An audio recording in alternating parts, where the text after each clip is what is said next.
Sports. We are Platform. We are LA.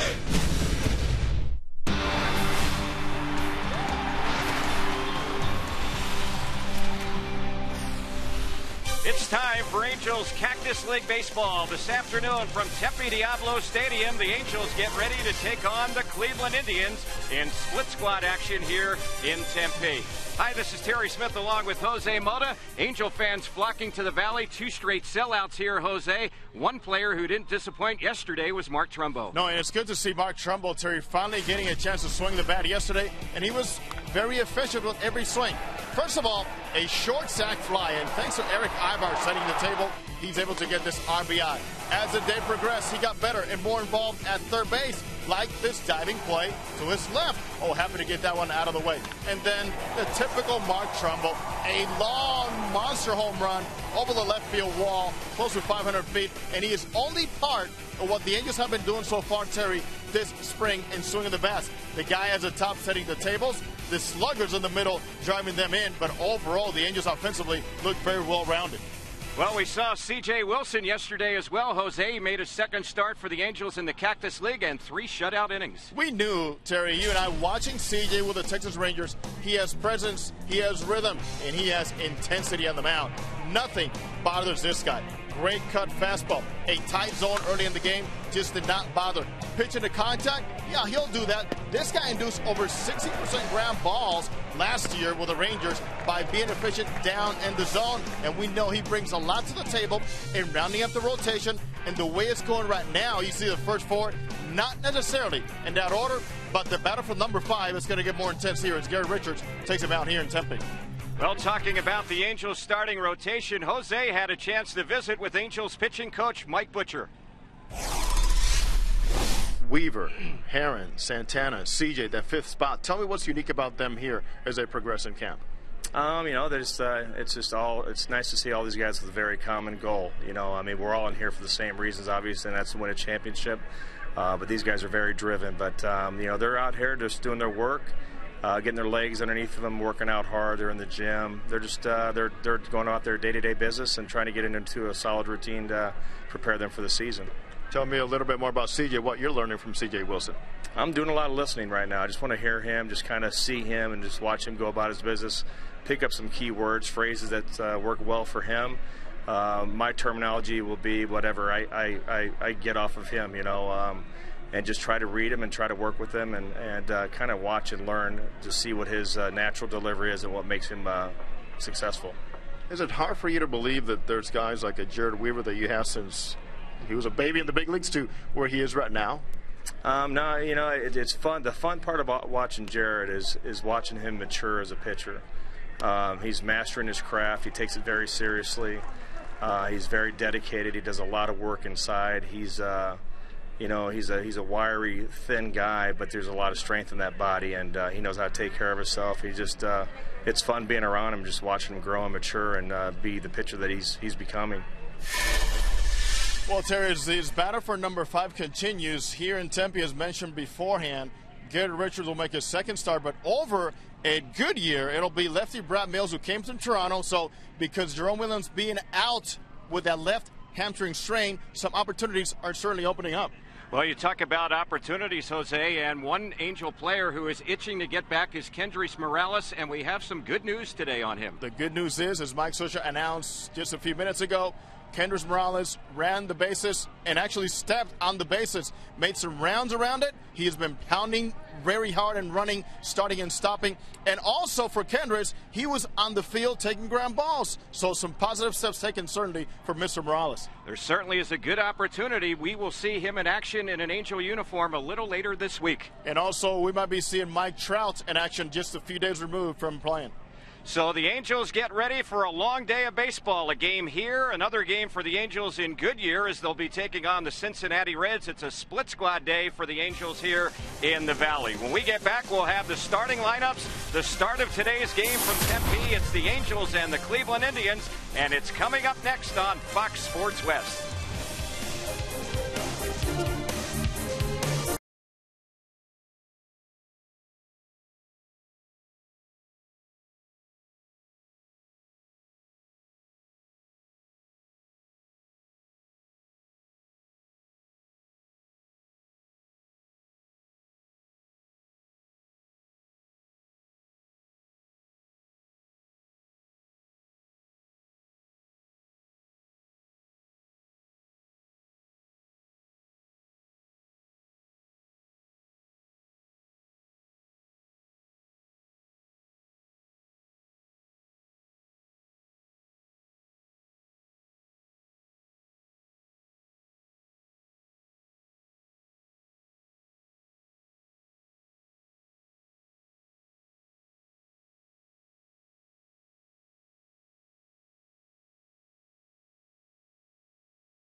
We are back here at Tempe Diablo Stadium. Great to have you with us on the Angels Baseball Network and also on Diablo Vision on Fox Sports West. Jose Mota alongside Terry Smith as the umpires get ready to take their positions around home plate. Well, here are the lineups. First of all, for the visiting Cleveland Indians, also on a split squad just like the Angels, and they'll have Ezequiel Carrera leading off. He is in center field. He can really run. Jason Kipnis, a young second baseman, pretty solid, batting second. As Drubal Cabrera, the all-star shortstop for the Indians, is batting third. Travis Hafner, the slugger, designated hitter, so far only 1 for 10 this spring. He's a cleanup hitter. Brian Spilborg from from Santa Barbara is in right field and batting fifth. Matt Laporta, young first baseman, so far 0 for 10 this spring. Laporta is at first base, fighting for some playing time. Fred Lewis is in left field batting seventh for the Indians. Jack Hanahan is batting eighth at third base. And Lou Marson, solid catch and throw guy, is behind the plate, and he is batting ninth. Because of the split squad, the Indians are managed today by Mike Sarbaugh, who is also going to be coaching third base for them. And Manny Acta stays with the other team that went to the other site. For the Angels, their lineup is this way. Eric Ibarge leading off at shortstop. Howie Kendrick, after a good start with a bat, is at second base batting second. Albert Pujols, 5 for 9 so far this spring, is at first base batting third. Torrey Hunter, off to a hot start himself, is in right field batting fourth. Vernon Wells is in center field, center field. Vernon Wells is batting fifth. Mark Trumbull, designated hitter. Trumbull is batting sixth, a long home run for him yesterday. Hank Conger is a catcher for the Angels. Conger's been playing a lot. Conger is batting seventh. Jorge Cantu and his versatility is batting eighth at third base this afternoon. And Ryan Langerhans is in left field for the Halos, and he is batting ninth. Well, the umpires have made their way out to home plate. Calling balls and strikes today will be Kerwin Danley. And on the bases, we'll have Dana Demuth, Gary Darling, and Brian Gorman. The Angels getting ready to take the field, wearing the red tops and the white pants. And for the Indians, they have on the blue tops and the gray pants with the red numerals and lettering trimmed in white. The dimensions here at Tempe Diablo Stadium: 340 down the left field side, 420 to dead center. It's 367 to right, and in the power alleys it goes 400 feet to both left center and right center field. We have bright sunshine here in the valley today. Looks like a picture perfect day for baseball. We're going to have another big crowd on hand today. Could have another sellout, if not very close to it. The Angels already had a pair of sellouts the last two games here at Tempe Diablo Stadium, with the Angels getting those sellouts against the Padres here on Friday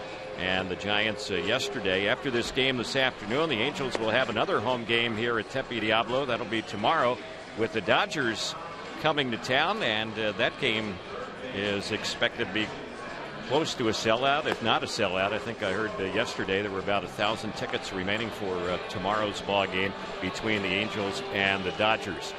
As we get closer to the start of this one, on the hill for the Halos is Garrett Richards, 23-year-old right-hander, 6'3", 215-pounder.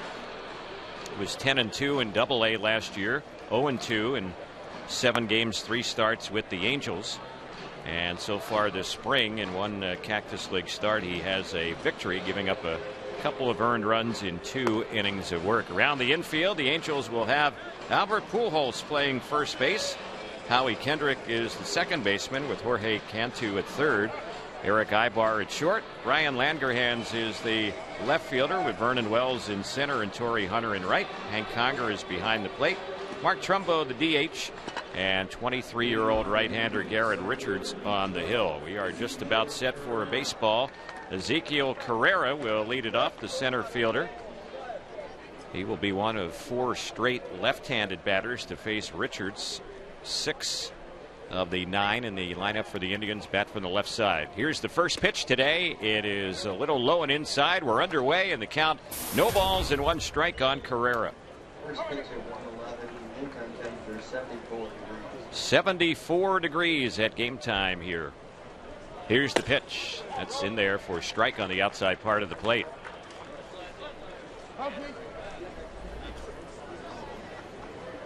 Angels infield backed up across the middle, right near the edge of the grass at the corners. And the next pitch, that one is low. That's because Carrera can run. He had 45 stolen bases overall last year, 10 with the Indians and 35 in AAA. The guy who'll spread the ball around. The 2-1 pitch, that's low and outside, ball 3. It's 3-1. Garrett Richards, everything is pretty heavy sinker. And pretty much a lot of movement down in the zone. Slider, changeup. Here's the 3-1 delivery, and that's right in there for a called strike. And the key for him, too, is to watch his direction on the mound. He's a guy that not as exaggerated as Jared Weaver, but when you look from up here, he lands on that third base side of that mound, so he's throwing a lot across his body. The 3-2 payoff pitch. It's smacked on the first base side, fielded right by the bag by Pujols. He will easily walk over and touch first base for the unassisted out. One gone here to start off the ball game. Jason Kipnis will be the next batter. Kipnis coming into spring training. Figures to see a lot of action for the Tribe at second base. We saw him a little bit last year. He was in 36 games for the Indians, hit .272. Batted .280 last year in AAA. And between the minors and the majors, he had 19 home runs, and he hits that one sharply. A diving stop by Kendrick, gets up and robs him of a base hit.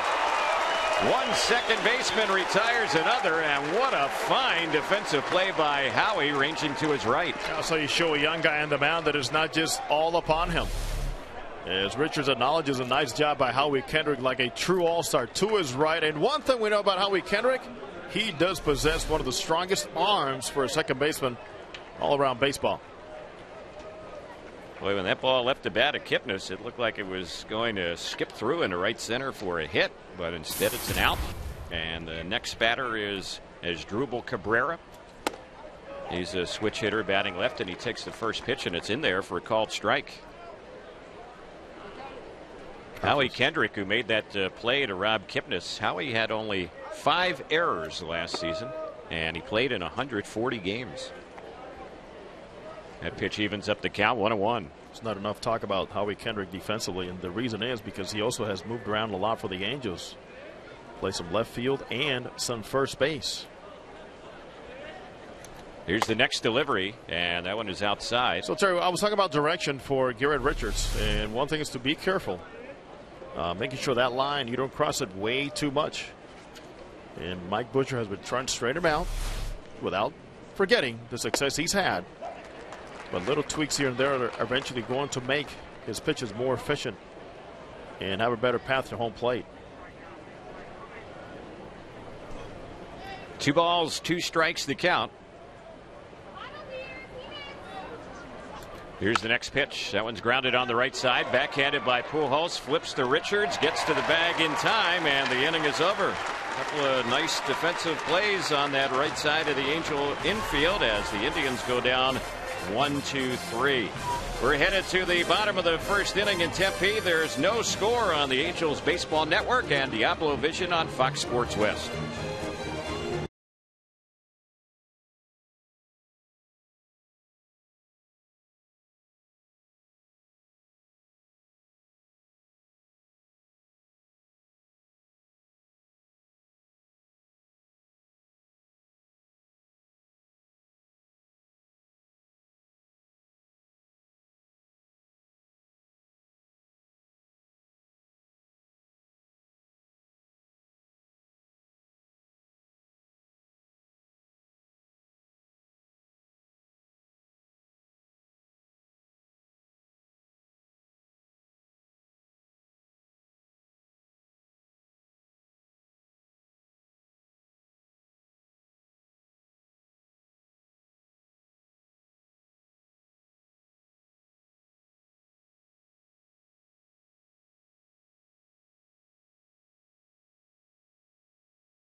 Bottom of the first we go. David Huff has wrapped up his warm-up tosses for the Indians.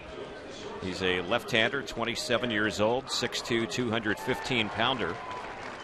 And last year with the Tribe, he had a record of 2 wins, 6 losses, and a 4.09 ERA. He was 9-3 in AAA last year. So he is ready to go. He's already made a couple of starts for the Indians. This is third this spring for them. 1-0 record in the Cactus League. And the first pitch leading it off for the Angels is Ibar, and he takes that one low and outside. 1 ball, no strikes. He is not going to overpower you, but at times he can rear up and get you upstairs with the 4-seam fastball above the letters. Next pitch, and it's a little bit outside and low. Ball 2. 2 balls, no strikes. I'm going to take a long look at him, because they have seen, Terry, as we mentioned earlier, some flashes of a guy that could be a very efficient big league pitcher. Here's the next pitch. That one is fouled off over where the coaching staff for the Indians, where they're perched just outside their dugout on the third base side.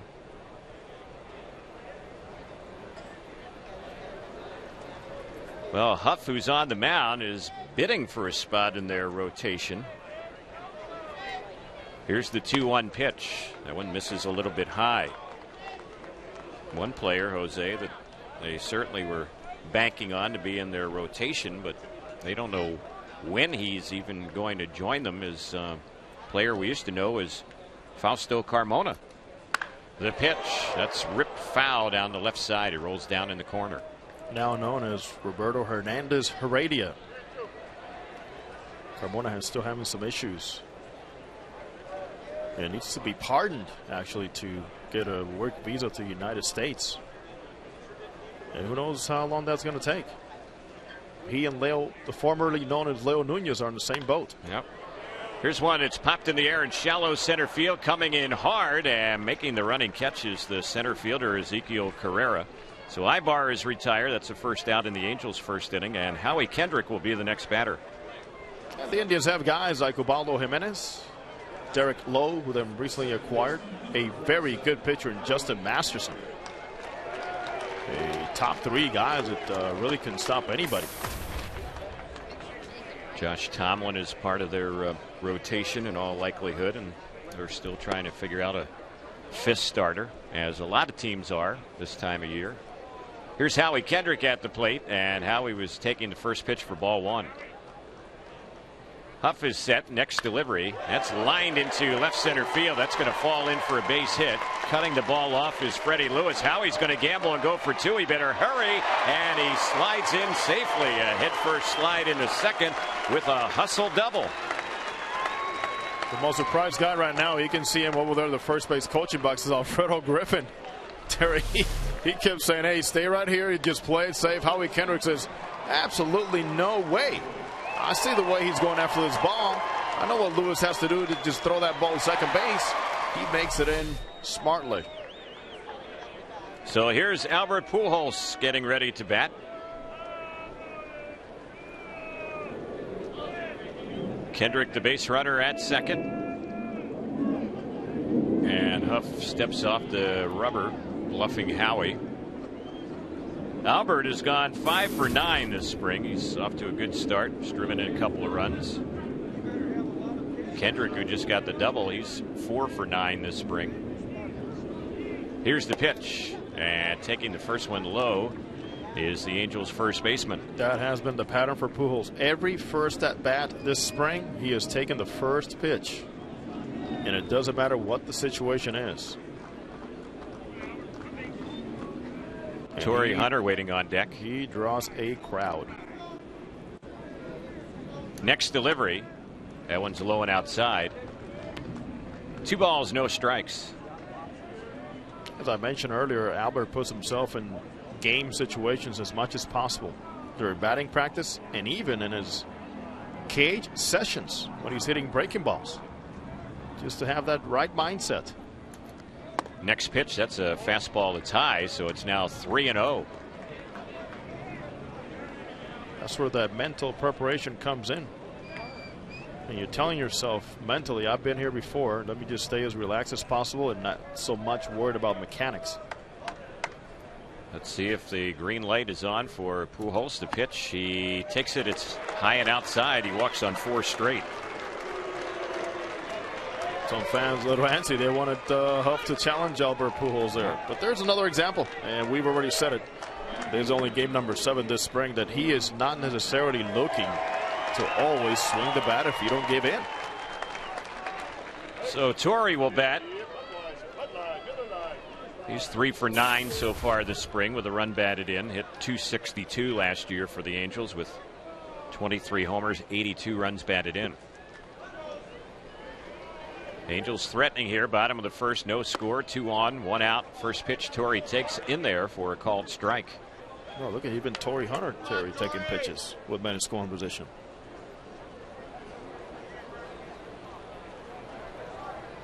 Vernon Wells will bat next for the Angels. And the 0-1 on Torrey. He ends up taking that one. It's low. 1 ball, 1 strike. Terry is always, Torrey Hunter, very honest. He'll be the first one to critique himself when he fails and to take a closer look at what he needs to do. One of those things he needs to do is relax. He swings at that one and fouls it back to the backstop, so Huff has moved in front of him. 1 ball, 2 strikes.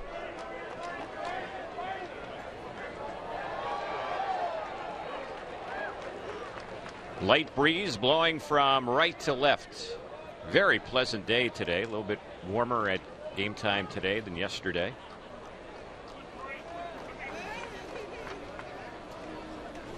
Huff is ready. Checks second. Kendrick the lead runner. The next pitch. Torrey with a poke into shallow right center. That's going to fall in for a base hit. Kendrick will be waved home. He'll score. Pujols goes to third safely. Hustling up to second is Torrey. He has an RBI hit, and the Angels have a 1-0 lead. Prime example why it doesn't hurt to see a couple of pitches when the pitcher's in a tight spot. He has to give in somehow. Remember, he's under so much pressure on the mound that there are times when he's not going to be able to be perfect, and that's when you as a hitter, because you have seen more pitches beforehand, you know what to expect and you strike mistakes. Nice piece of hitting by Torrey. The Angels are playing their 7th Cactus League game, and in 6 of the 7 the Angels have scored first inning runs. So they've done it again today, and at the plate is Vernon Wells. That pitch is in there for a strike. And that is already the 3rd hit for Torrey Hunter to the opposite side of the field. Out of 4 hits he's had this spring, 3 to right field. Hunter at second. He'll get credit for a single. He took second base on the throw to third. And a base hit here could mean 2 more runs as Wells was taking, and the count even. It's 1 ball, 1 strike. Vernon's gone 2 for 10 so far this spring with 2 RBIs. He's hit some hard outs so far this spring. The pitch, and that one he takes a look at, and it misses low and away. 2 balls, 1 strike.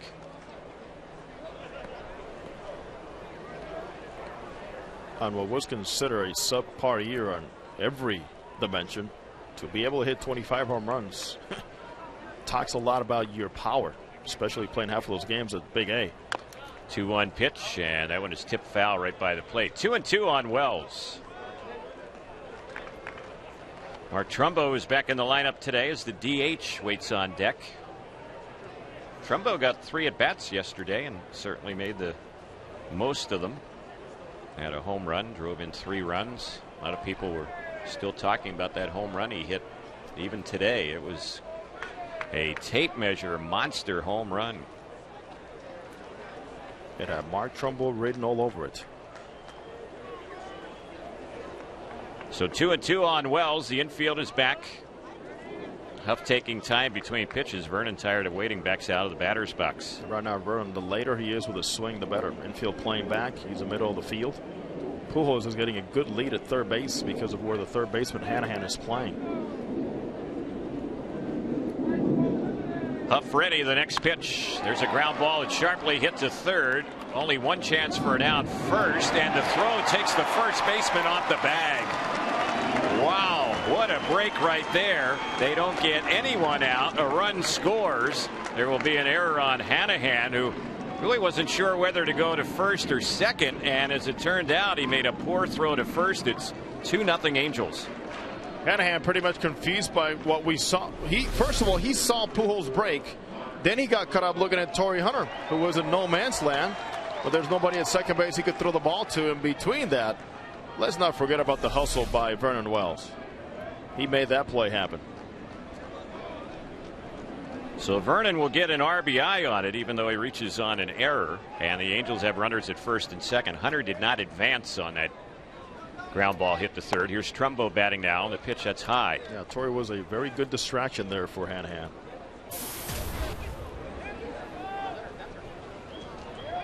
Mark Trumbo, 26 years old. Big rookie season for him last year. 29 homers, 87 RBIs. He hit .254. Angels trying to get more with 1 out, 2 on. Next pitch in there for a called strike. Oh, his home run on a changeup from a lefty yesterday. And today his batting practice session, best I've seen so far here. Getting a lot of backspin. They play the infield at double play depth. Next pitch. That's bounced by the mound and through into center field for a base hit. Torrey will be waved around. The throw goes to third, so Hunter scores. The throw is late to third as Wells goes first to third on the RBI hit from Trumbo. It's now 3-0 Angels. Trumbo takes a page out of the guys in front of him. The patience of Pujols, the patience of Hunter, and the hitting approach to the middle. The patience of Vernon Wells, and Trumbo also took a couple of pitches and does what? Right through the box. So after getting the first batter out, David Huff has seen the next 5 reach base safely. Still only 1 out. The last 3 Angel hitters have driven in runs, and we'll see what Conger can do with runners at first and third. He takes the first pitch for a called strike. Switch hitter batting right against the lefty David Huff. They've seen so many pitches already. I mean, your number 7th hitter, and Huff is already at 25 pitches. Here's the next one on Hank Conger. That one a little low and outside. 1 ball, 1 strike. Conger's had 14 at bats already this spring. 3 for 14 with an RBI. Chris Iannetta is at Goodyear, where the Angels have the other squad playing against Cincinnati. Iannetta catching Brad Mills, Angels lefty. Next pitch, Conger with a shallow pop into center field. The shortstop goes back, and that's Asdrubal Cabrera to make the putout. So that wasn't deep enough for Wells to tag, and that is out number 2. So Conger unable to get that runner in, and now Jorge Cantu will bat. Cantu's having a nice spring so far, a non-roster player. Mike Scioscia was saying earlier today he's been impressed with Cantu and impressed with him in situations like this, RBI situations. We'll see if he can come through with 2 outs. He's no stranger to 100 RBIs plus in the big leagues. The pitch, he takes that one high and away. 1 ball, no strikes. He's got a good compact swing. He knows he could be valuable for any ball club in the corners. A little bit at second base if needed.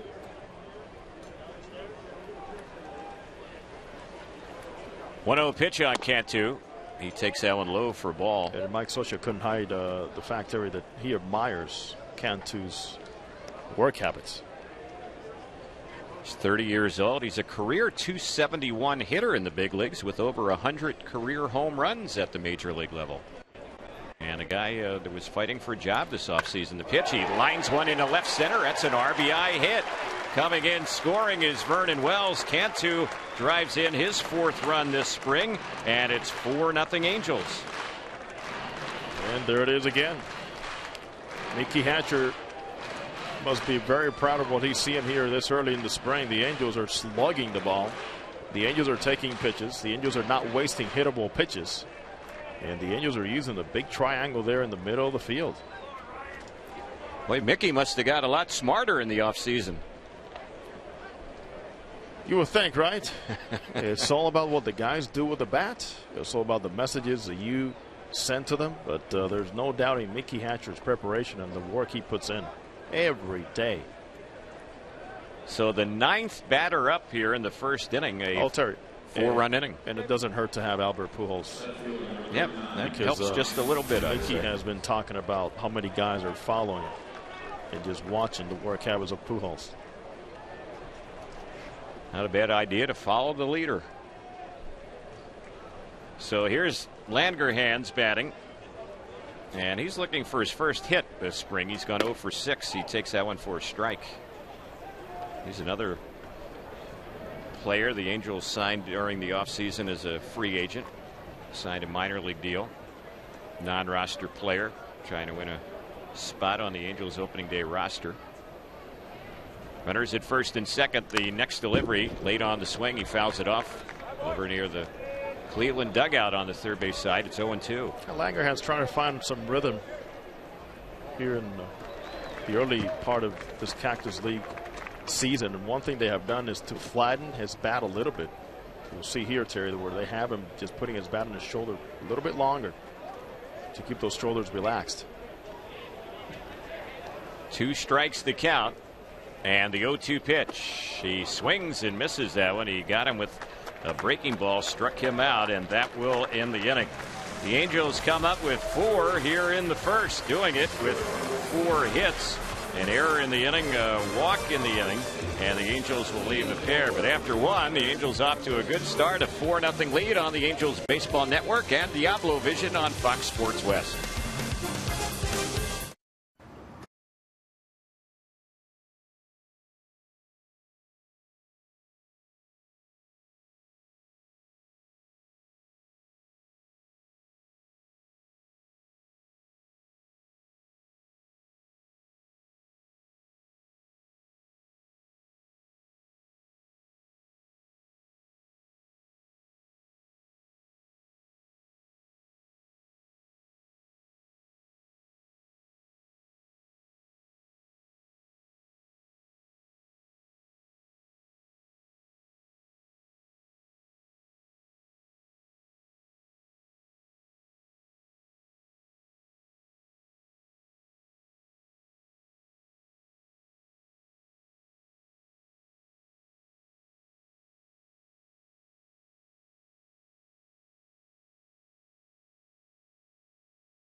This copyrighted broadcast presented by the Authority of Angels Baseball may not be reproduced or retransmitted in any form. The accounts and descriptions of this game may not be disseminated without the express written consent of Angels Baseball. We have a quick update from Goodyear.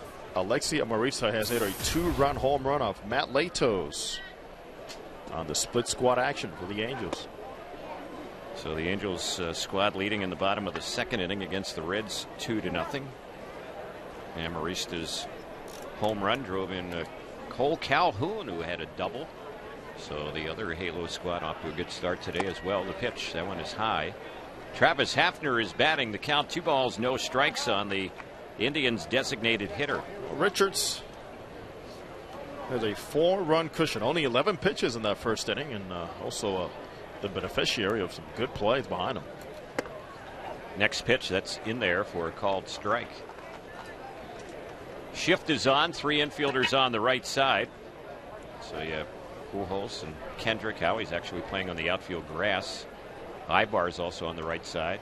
Cantu, the third baseman, is playing in the shortstop hole. The pitch lifted in the air in a shallow left field the opposite way. Long run for Langerhans. He's not going to be able to get to it.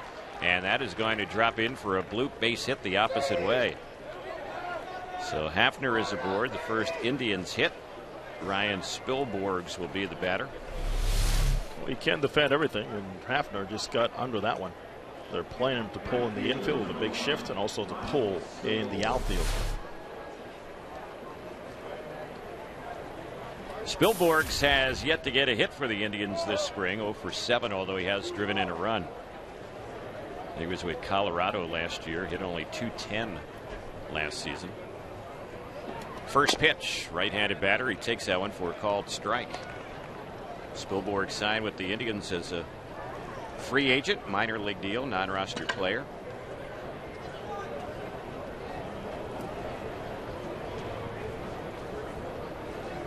No balls, 1 strike as Richards delivers. And it's a bouncer hit back to the mound. Broken balls, throw to second for 1. Relay to first, a double play.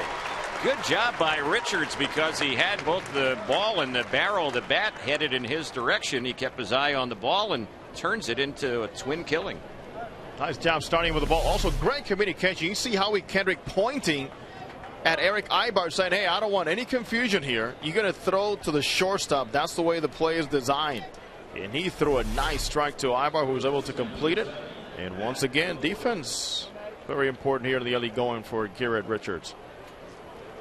So he's gotten a couple of quick outs here in the second. Angels have a 4-0 lead. Matt Laporta will bat, first baseman. First pitch, and he lines one right up the middle for a base hit. Another bat that snaps in 2. Boy. So Richards sawing off a few batters, but that bat there died a hero for Laporta. He gets a single off that bat. Oh, there's a day, Terry, that Garrett Richards will never forget. That's August 10th of last year when he made his big league debut at Yankee Stadium. And the first 3 batters he faced, Brett Gardner, Derek Jeter, and Curtis Granderson. And Granderson quickly hit a home run off of him. He ended up going 5 innings. His first big league strikeout, Derek Jeter. Here's the pitch. How about that to remember? Yep. He also ended up striking out Mark Teixeira. Ended up throwing 91 pitches that day and gave back a couple of home runs. Those 2 Ks, Teixeira and Jeter. A couple of walks. Richards ended up making 3 starts for the Angels, 4 relief appearances, but he's yet to win a game at the major league level. 0-2 right now in the early stages of his big league career. There's one that's slowing in on Fred Lewis. 1 ball, 1 strike to count. That's after going 12-2 in Double-A with a 3.15 ERA and only allowing 10 home runs in the minor leagues last year. Richards ready, and the pitch fouled off just to the left of our booth, out of play. Garrett Richards has pretty much stopped throwing his curveball, something that he and Mike Butcher, the pitching coach, have kind of discussed. So he's going with a fastball, a sinker, a slider, and a changeup. That's what you call adjusting to the higher level. The curveball is just staying in the zone too much for big league hitters. Here's the pitch. That one is bounced off the plate. A high bounce on the first base side. Pujols barehands it and flips to Richards in time. Nicely done. And that will end the inning. So those 2 combined on a 3-1 out to end the first inning, and they do it again here in the second. No runs, a couple of hits for the Indians. There were no errors in the inning and 1 runner left. We are getting ready to move to the bottom of the second. Angels have a 4-0 lead on the Angels Baseball Network and Diablo Vision on Fox Sports West.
first inning, scored 4 times. And the next pitch, that's bounced off the pitcher's glove. The shortstop Cabrera has it, but has no throw to first base. And Ibar is on with an infield hit. This is turning into the kind of day that anybody wants to go up there and hit. Finding a lot of holes and putting the ball in play with a lot of authority. Ibar already 7 hits this spring, 7 for 13. So Howie Kendrick is the batter. Infield at double play depth. Kendrick doubled and scored in the first inning. Angels put 4 on the board against David Huff. Jose, I got a note from a good friend of mine in Philadelphia, longtime childhood friend Paul Kurtz. He's watching our telecast on the MLB Network in Philadelphia today. There you go, Paul. Thanks for tuning in. Here's the pitch. Grounded on the first base side. That's another hit. Kendrick is aboard. Ibar is going to go first to third and get there without a throw. And boy, the Angel bats are sizzling here in the early going. That's 6 hits from the first 11 batters. Staying behind the ball, pushing it right through that hole. And Albert Pujols must be thinking, wow, is this going to keep happening during the season? I mean, almost every single at bat he's had early in the game, he has had somebody in scoring position so far. So here is Albert Pujols. He has a chance to drive in a run with runners at the corners. He walked and scored his first time up. He is sitting on something right here. The pitch. And he takes that first one, a slow breaking ball for a called strike. And it wasn't that. You can tell with his face, his reaction. He's one of the best in baseball in setting pitchers up.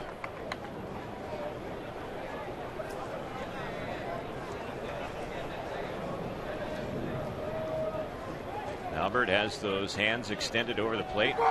And the pitch. He lifts that one in the air. A shallow fly ball. Let's see if Ibar will tag. Getting ready to catch it is Cabrera. He will. Ibar will tag. Throw to the plate. It's going to be way late. It bounces at the mound. That'll be a sac fly for Pujols. The Angels add on. It's now 5-0. Speed can make all of those things happen. We saw how Eric Ibar scored on a foul pop-up by Mark Trumbo and turned it into a sac fly yesterday. Pujols uses the big part of the field just deep enough. But Dino Abel knows who he has tagging at third base. And here in spring training, you have to force the issue. On the play, the runner at first, Howie Kendrick, did not advance, so he's still at first base. Here's Torrey Hunter batting now with a run in, 1 out, 1 on, and a toss over to first. Kendrick back. Terry, I must say the Angels are really forcing the issue on the base paths more than in recent springs, I recall. This early. They're making outfielders make a lot of throws. Angels always with that aggressive style on offense and not wasting any time here this spring to get that part of the game going. Pitch on Torrey. He's taking one low. 1 ball, no strikes. There will be times during the regular season you're going to face excellent pitching, of course, all throughout the season when the big boys with the bats need a little help. Speed is always present. As long as you get on base, you can make a lot of things happen. Another breaking pitch to Torrey. He was taking that one as well. Think about the guys, Terry, the Angels have, pardon me, and they can steal 30 or 40 bases on this roster. Yeah, Howie Kendrick, who's the base runner at first base, he had 14, and he's a guy you think could easily get 20 plus stolen bases. You got Ibar, you got Borges, you got Bobby Abreu. Here's the next pitch. Torrey bounces one back to the mound. This could be 2. Flip the second one. Relay throw. It is in time, and that will end the inning. So Torrey hits a comebacker to Huff, and the Indians turn to a 1-6-3 inning-ending double play. Here in the inning, the Angels get another run. 2 more hits, no errors, and nobody left. Third inning coming up here in Tempe. It's 5-0 Angels on the Angels Baseball Network and Diablo Vision on Fox Sports West.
We go to the third inning. Angels baseball is back. Individual game tickets for the 2012 season are now on sale.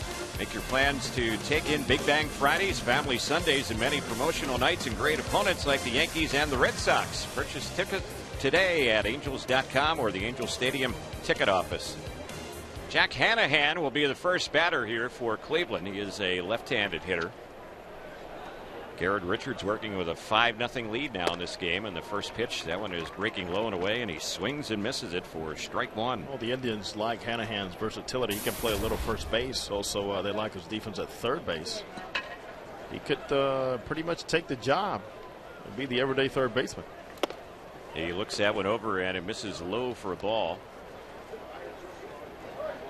Hanahan hit .250 last year for the Indians. He got off to a very good start for them last year and then tailed off a little bit. Played in 110 games. Here's the pitch, and he cuts it that one and misses it for strike two. 0-2 the count. Very good pitch. 5-run lead. He was all about driving down and missing low and implementing secondary pitches. Richards is way in front on the left-handed swinging third baseman. The catcher Lou Marson waits on deck, and the 0-2 bounced on a high hop right near the first base bag. Stopped by Albert Pujols right near the bag. Puts the foot on first, and that's the first out.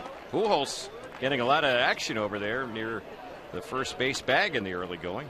Yeah, he is. One thing I really like about that last pitch, Hank Conger set his target in and was off the plate inside and really made Richards concentrate on running that ball in where Hanahan could not extend. Good execution once again. Here's Marson set to bat. Right-handed batter. He takes that one low and outside. Terry, as you know very well, thinks Mike Scioscia likes to see from his catchers whether they're hitting 150 or 300. Take care of those guys on the mound by being smart on how you set up back there. Here's the 1-0 on Marson, and that's a called strike. Mentioning the Angels catchers, yesterday we saw Bobby Wilson leave the game in the bottom of the fifth inning after he had gotten to second base. He actually had a stolen base. Here's a high bouncer on the third base side. Tough play, and the throw to first a little bit late by Cantu. Nothing he could do with it as that one bounced right out near home plate. Took a high hop out to Cantu. It's going to be an infield hit for Marson.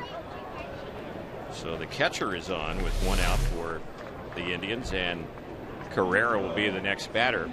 Let's tell you about Bobby Wilson leaving yesterday's game. We weren't sure exactly why. We knew it was leg related, and as it turns out, he has a tight quad muscle, and he's kind of listed as day-to-day right now. And they're going to be super careful with that, especially because the catchers have already spent more time than anybody blocking and doing their drills in the backfields. Bobby's off to a good start with a bat, 4 for 7. And also a very good start behind the plate. He has really been on target with his throws. Yeah, he's done a good job controlling the running game behind the plate. There's a high pitch that's cut on and missed by Carrera, and the count 1 ball 1 strike. I'd like to see Hank Conger get into his rhythm behind the plate and throwing out base runners, or at least being sounder, more fluid mechanically. Hank is catching in this ball game. Chris Iannetta is the catcher in the other Angels split squad game against the Reds in Goodyear today. The 1-1 popped foul on the left side, backing out of play. Garrett Richards is kind of an interesting story. He was born in Southern California, but grew up in Texas, and he played his college baseball at Oklahoma. And in college, in his 3 years at the University of Oklahoma, his earned run average was 6.57. But the Angels drafted him in the first round of the 2009 draft because they knew what a great arm he had. There's a fastball that's high, it misses, and the count 2 balls 2 strikes. There's that high fastball I was talking about earlier. When he can let it go on a 4-seam, it really pops that glove. One thing the Angels liked about him, Terry, also coming out of college, is the very few innings he had under his belt. A very fresh arm. He has electric stuff. And we saw it at times when he was with the Angels last year. The pitch that's lifted in the air in the left center field. Vernon Wells is chasing hard. He's still chasing, and he runs that one down. His momentum takes him out onto the warning track. Boy, Wells never gave up on that one, and kind of reminded you of Peter Borges running that one down out at the rim of the track. Yeah, Vernon Wells says, hey, don't forget about me either. I am a Gold Glove center fielder, but yeah, we gotten so used to Peter Borges making it look so easy, but there's nothing to really envy on Peter Borges when you consider Vernon Wells got an excellent jump on that one. Terry, that is already the 6th outstanding defensive play the Angels have had so far this game. So that's out number 2. After Vernon made that play, I saw Torrey was looking over in his direction as if to say, there you go, Vernon. You want to play center field? Go run. Here's Kipnis batting, and he checks the swing on the first one. It's a little bit low. 5-0 Angels. We're in the top of the 3rd inning. Another big crowd here at Tempe Diablo Stadium. Next pitch. Hard hit grounder, but right to second, going down to a knee is Kendrick to stop it. He throws to Albert, and the inning is over on the 4-3 ground out. No runs, they had a hit. No errors, they leave a runner on. Bottom of the 3rd coming up. 5-0 Angels on the Angels Baseball Network and Diablo Vision on Fox Sports West.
Fans get suited up for spring training at the official online shop of the Angels with the largest selection of authentic spring training gear, including clubhouse caps and t-shirts, jerseys, sweatshirts, and more. Get set for spring at the official source, theangels.com shop. Let's pause for station identification here on the Angels Baseball Network.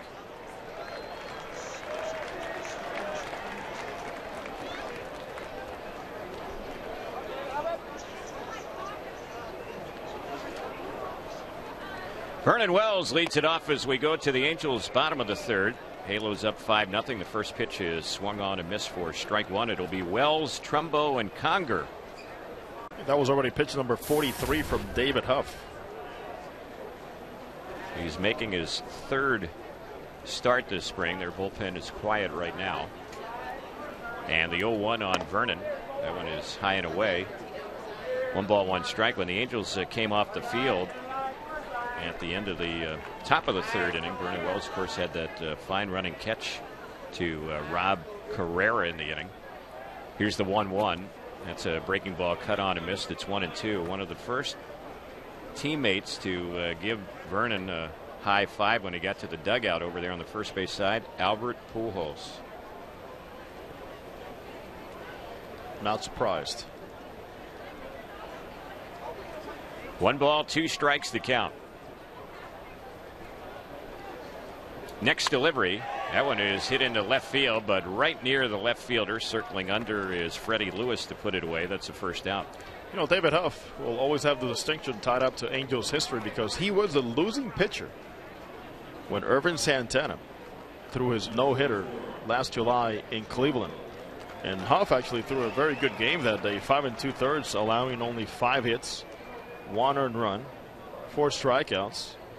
Back on July 27th, Ervin Santana, no. That was a game the Angels were actually trailing. Yes. People kind of normally associate a no-hitter or a perfect game with a shutout as well, but Ervin gave up the first run in that game. It was an unearned run on his no-hit day. So Ervin gets the W and Huff takes the L. 1 ball, no strikes on Trumbo.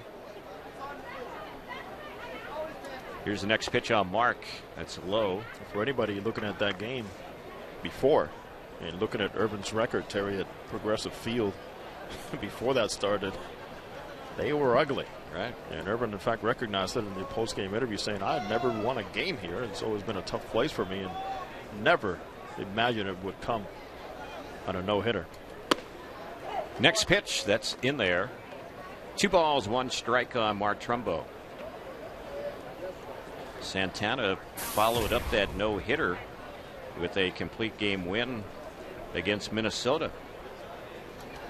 Next pitch, lifted in the air into right field. Routine play for Spilborghs. He will put it away, and that is the second out. I mean, Weaver and Heron were so brilliant from the beginning of the season, but Ervin Santana, after the All-Star break, had a 2.78 ERA, and he also had a career best 3.3 ERA. It didn't necessarily amount to wins, but he also did not get a lot of runs to work with. Ervin set a career high in innings pitched last season as well. Also career best in starts and complete games last season. 0-1. That one is low. 1 ball, 1 strike, the count on Hank Conger. 2 outs, Angels batting in the third with a 5-0 lead against the Cleveland Indians. Split squad action for both teams. Angels have their other game going on against the Reds. And for the Indians today, they have another game going on against the Texas Rangers in surprise. The 1-1. That's right in there for a called strike. For David Huff, it was also, Terry, a tough ending to the season. In September, he went 0-4 with a 6.20 ERA. Just to show the Indians he's gotten over that. So far today, he has not. Next delivery, that's a one-hopper out of the reach of the shortstop Cabrera and through into left field. And Conger has a 2-out hit. That's his 4th hit this spring. He's on for the first time today, and that'll bring up Cantu, who's driven in a run for the Angels. 1 for 1 so far in the ball game. Well, for Hank, anybody that doubted that he could swing the bat from the right side, he so far this spring has done a fine job hitting line drives. In fact, he has a more compact swing, in my opinion, from the right side than from the left side. From the left side, he gets very pull happy and pulls off the ball way too much. So here's Cantu. He takes low for ball 1. Fans, 2012 spring training is here. Start the Angels season now and enjoy baseball in beautiful Tempe, Arizona for as low as $10 per seat. You can log on to angels.com/spring or visit the Tempe Diablo Stadium box office to purchase your tickets today. 1-0 pitch. Low and in. 2-0 the count.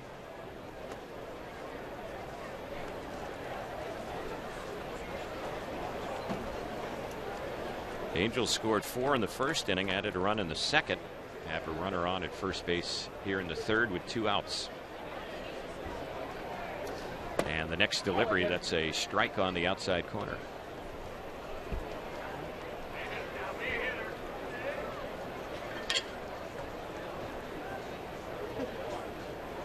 Angel fans that have come in from Southern California this weekend have had a chance to see the Angels in action here. String of games in a row as that one is hit well but foul down the left side, backing out of play. And they've also had a chance to enjoy some great weather here while they've been here this weekend. This is the third straight home game for the Angels, and another one will follow tomorrow against the Dodgers. So Terry, Friday afternoon, over 9,500. Yesterday, over 9,600 fans. Runner goes, the pitch, and that one is fouled back behind the plate. 2 balls, 2 strikes. Kind of odd in a way, Jose, later on this week on Saturday, on the 17th.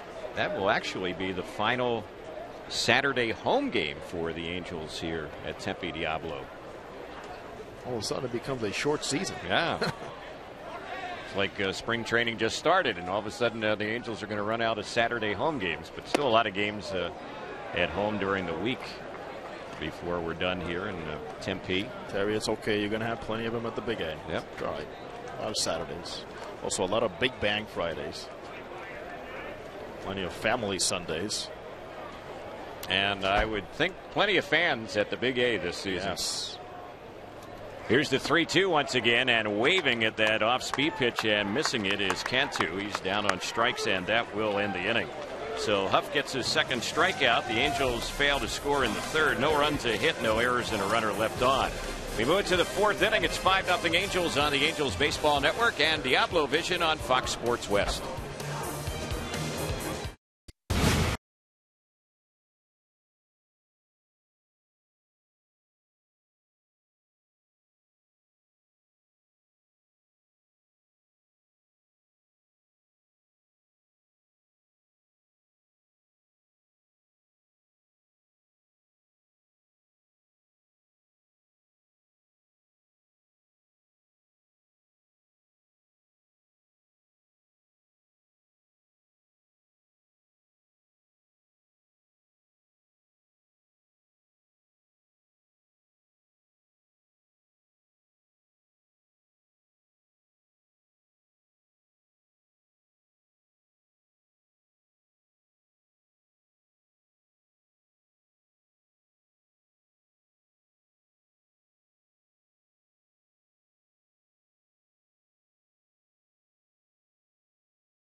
Left-hander Scott Downs will take over in relief for the Angels. Garrett Richards, the starter, did a nice job. He worked 3 innings. He gave up 3 hits, 3 singles. Allowed no runs, didn't walk or strike out anyone. And now Scott Downs will get ready for his first outing this spring. Good to see Garrett Richards really bounce back after a shaky first outing and give the Angels a solid presence on the mound here today. And the defense right behind him, even though he did not collect a strikeout, it doesn't matter. Pitch to contact, guys were ready behind him, made plays, and there he goes. In fact, he was so efficient, only made 35 pitches. I would not be shocked if he goes back there and is thrown in the Angels bullpen right now. So Downs, who was just terrific last year for the Angels, a 1.34 earned run average, a career best for him, gets ready to work for the first time here in the Cactus League. Asdrubal Cabrera will be the first batter. What a find Scotty Downs has been for the Angels. His first pitch, that's on the outside part of the plate. It's a called strike. What happens, Terry, to that bullpen without Scotty Downs last year? Well, the Angels would have probably been a sub-500 team last year without him. Next pitch from the left-hander. That's inside. Downs will throw a fastball, top out around 91, cut fastball, very good curveball. His ERA has been under 3.00 in 4 of the last 5 years.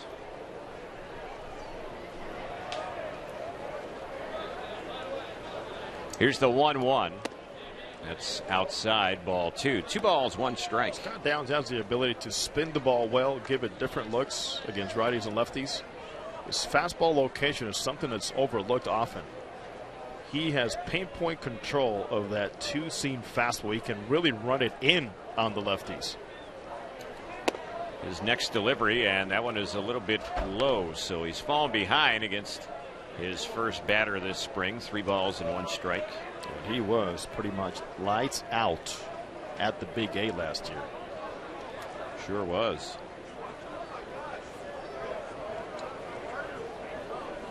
The 3-1 delivery. Lifted in the air down the right field side. Long run for Torrey Hunter. Still chasing, and he's going to make the catch toward the line down the right side. Good job by Torrey. That's the first out. Travis Hafner will be the next batter. Excellent job by Torrey Hunter. Seeing that ball slicing to his glove side. Also knowing the tendencies that Asdrubal Cabrera possesses as a hitter. So here's Hafner, who got a base hit leading off the second inning. Angels have the shift on against him once again.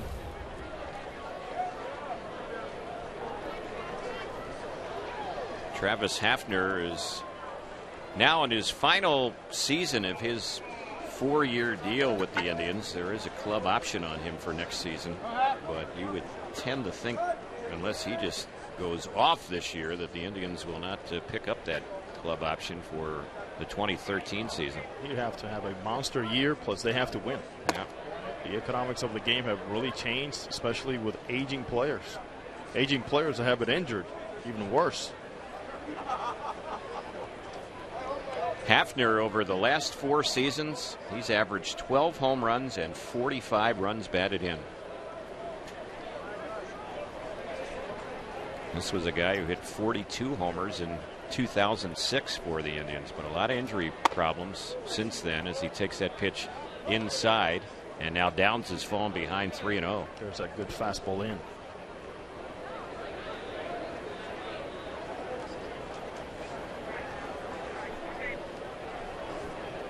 See if Hafner might have a green light here. The 3-0, he's taking that one like a statue. And it's 3-1. Well, the big difference with Scott Downs compared to other lefties. First of all, he's not a specialist. He can be, but he's not. But you'll use the inside fastball and not necessarily to set up the slider. He will repeat it time after time. The 3-1 pitch skied in the air into center field. That ball is hit well. Going back is Vernon Wells. He jumps up, and that ball is going to hit his glove and go over the wall, and it's a home run for Travis Hafner. Boy, Vernon came so close to catching that one up against the wall right near the 420 sign, and he got glove on it, but the ball hit the lip of his glove and went over the wall for a homer to dead center. Torrey Hunter's already giving him something that he's going to remember. This ball had a lot of backspin, and just at the right time, he times that leap and just misses, making another outstanding play in center field. But a welcome sight, Terry, for Cleveland Indians fans and players, and Travis Hafner hitting a ball like that. Yeah, that's his first extra base hit this spring. So it's now a 5-1 Angels lead. 1 ball, no strikes to count on Spilborghs, and the next pitch, that one pitch and misses, ball 2, 2-0. Hey, Terry, you know who's on page 43 of the media guide? Our good friend, Amari P. Gonzalez. That's right. Who will be broadcasting some games in Espanol this year for us on Angels Spanish TV. There's Amari. Yep, saw Amari and his wife Gail earlier today.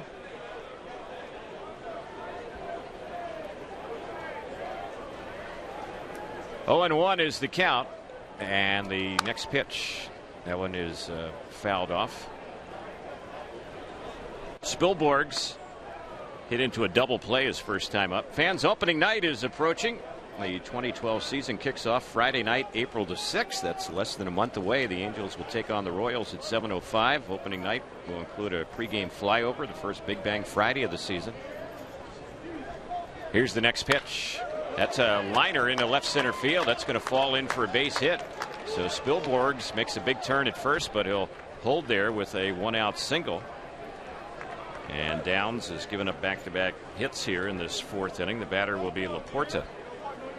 So a slow start here so far, locating for Scott Downs on a couple of hitters. And yesterday we also saw the debut of LaTroy Hawkins through 1 inning and allowed 3 runs in his first time out this spring. And Mike Scioscia just told me after the game, matter of location, that's it, first time out there. Not as sharp. Not too worried about the veteran players or pitchers getting knocked around here in spring training. Here's the pitch. That's low. Conger didn't find it at first. It skipped between his legs, but he quickly recovers. No advancement by Spilborghs. So it's 1 ball, no strikes. Just talking about the season opener, the home opener as well for the Angels on Friday night, April the 6th. That'll be a Big Bang Friday as well. And you can purchase tickets in advance by going to angels.com or purchasing your tickets at the Angel Stadium ticket office. Next pitch, the 1-0 delivery. The bat goes flying and came close to Freddie Lewis waiting on deck as the ball's fouled off on the right side out of play. Actually got a piece of Freddie Lewis. It wasn't a broken bat. It was just the bat slipping out of Laporta's hand. And Freddie Lewis, before giving the bat back to Laporta, who walked over to retrieve it, Freddie Lewis told him, hey, you better put a little stickum on that bat handle there before you get back to the plate. There's 2 bats flying today for Laporta. Also had a broken bat single. 1-1 the count. 5-1 Angels in the 4th. Next pitch, that's cut on and missed, and the count 1-2. Laporta got a hit back in the 2nd inning. It was his first hit this spring. He had gone 0 for 10 in the Cactus League coming into this game. And they pretty much have said he will start the season in AAA. Remember, they went out and got free agent first baseman and former Angel Casey Kochman. Here's the pitch. Laporta swings at that one and fouls it off on the right side, backing out of play. It's still 1 ball, 2 strikes. Laporta came to the Indians in a trade, but a guy that had that stamp of cannot miss. But he has had many of opportunities already for the Indians and just has not been able to take advantage of them. But certainly still a young player with a lot of potential.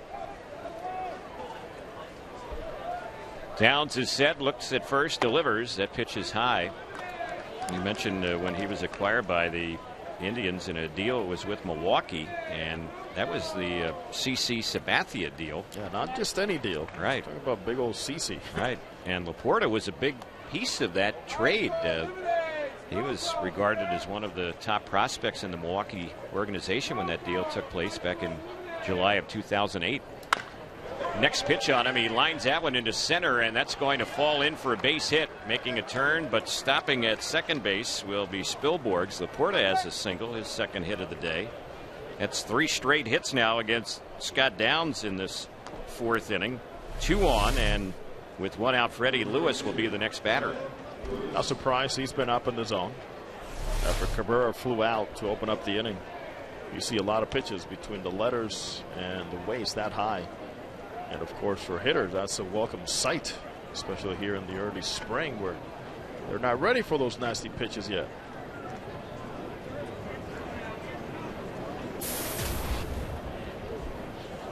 And Conger went out, had a brief message for Scott Downs. Lewis batting. He was with the Reds last year and hit .230 with Cincinnati. The pitch. He takes that one low and inside. Fred Lewis signed a minor league deal with the Indians during the offseason. He's a left-handed batter who hits lefties pretty well. We'll see how things shake out here between Downs and Lewis. 1-0 pitch. That one is inside, ball 2. 2-0. Another player that received an opportunity early in his career as the everyday left fielder for the San Francisco Giants. Just did not pan out. A lot of speed. And when he was with Toronto, Coach Dwayne Murphy said he also has some raw power that's underdeveloped. 2-0 delivery. He fouls that one back behind the plate. So the count, 2 balls, 1 strike. Lewis last year with the Reds as a reserve outfielder, he committed only 1 error. So he's a guy that can help you a little bit, a lot of different ways. He's a career .267 hitter at the major league level.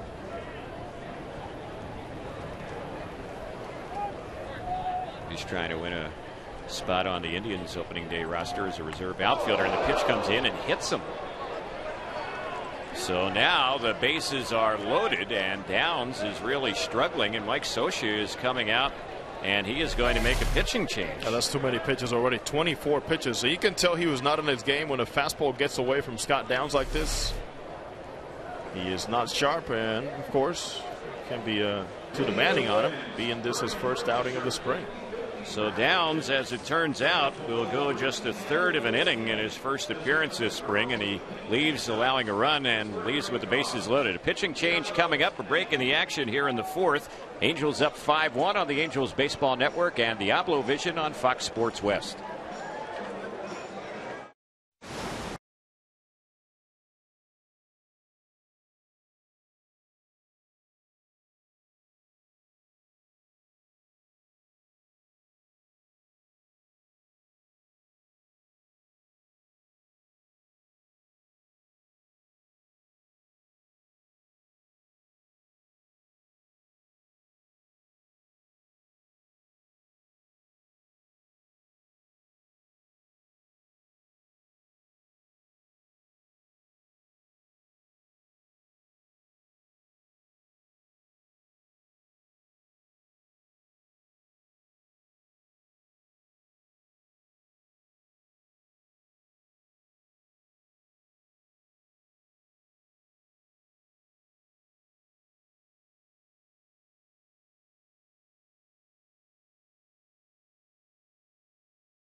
Jack Hanahan will be the first batter to face Eddie McKiernan, who enters the ball game.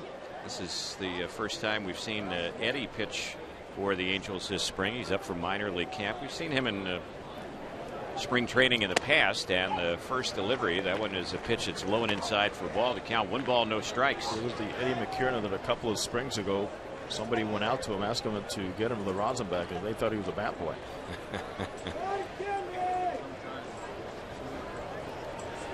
He's ready. Here's the next delivery, and that one misses low and away. Eddie McKiernan has been in the Angels organization now for several years. First pro season was 2007. Last year he pitched at Arkansas. It still looks like he could be pitching in high school. Yeah. He was a starter and reliever last year in the Texas League. He delivers the pitch, and it's grounded on the right side. It's fielded by Pujols. His only chance for an out first. Everyone advances a base, so coming in and scoring on that ground out will be Spilborghs. Laporta moves to third and Lewis up to second, and it's now a 5-2 Angels lead with 2 outs here in the 4th. Hanahan will get an RBI on that ground out. Marson will be the batter. McKiernan last year in Double-A, 9 wins, 12 losses. He actually led the Texas League in losses. And his ERA was 5.22. The year before that at Rancho Cucamonga in the Cal League, he had 28 saves. He was used as a closer that year. But then last season, the Angels pretty much decided to take a look at him as a starter. And he pitched to mixed reviews last year. Higher level, not the same. It was his year to make adjustments. And it was the batters that made adjustments against him. He's not going to overpower you. He needs to be very efficient down to the zone and pitch off the plate. Here's the 1-0 pitch. That one is low and outside. McKiernan will be celebrating a birthday. It's in about 10 days. He will turn 23 years old. He was born in Pasadena, went to Monrovia High School, and now lives in Temple City. Next pitch. It's fouled back on the right side, backing out of play. That's the idea right there, as I was talking about pitching off the plate. You see how he really tied up Lou Marson with that pitch. Good running fastball inside. Now he gives himself a better margin to work outside if needed.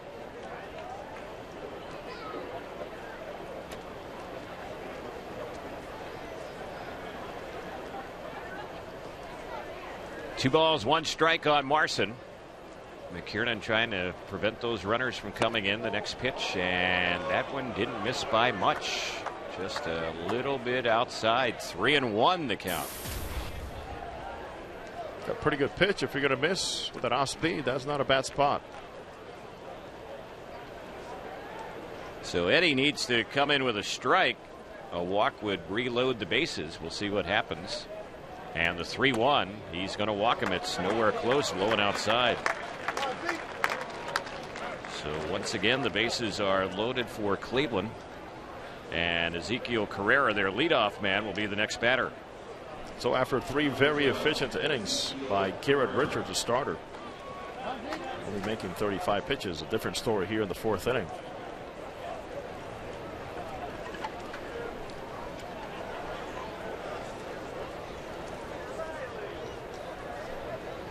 Left-handed hitting Carrera batting. He's grounded out and flied out. The pitch. That's a strike on the outside corner.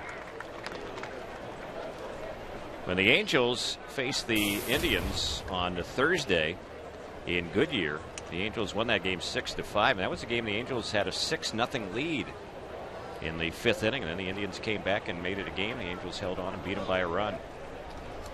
Angels had a 5-0 lead against them today. It's now 5-2. And the pitch misses for a ball. It's 1 ball, 1 strike. It was a game where Josh Tomlin came in relief and really struggled. And the Angels saw Ubaldo Jimenez start that game, and he wasn't sharp either. 1 ball, 1 strike on Carrera. 2 outs. Bases loaded. The pitch fouled back behind the plate. So it's now 1 ball, 2 strikes. When the Angels bat in the bottom of this 4th inning, Langerhans, and then the top of the order, Ibar and Kendrick. The Indians have had some action in the bullpen. We'll see if they go into the bullpen when we get to the bottom of the 4th.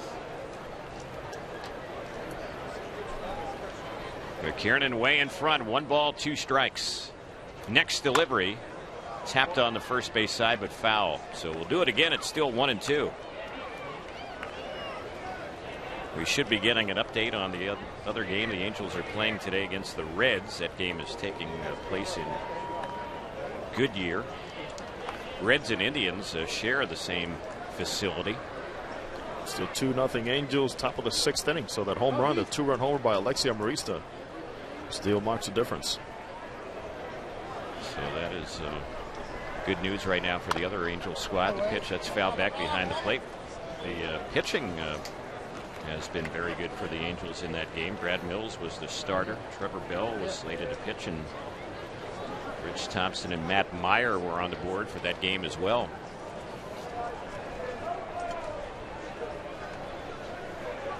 Brad Mills worked the first 3 innings, gave up 1 hit, no runs, and he struck out 3.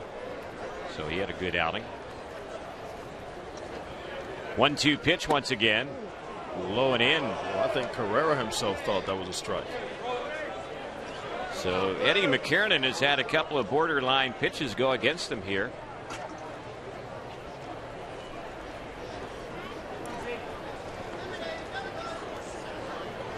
He's ready. He'll try and shake off that close call to win one against him. And the next pitch, he does shake it off. It swung on and missed. He got him, struck him out on a pitch that was low and away.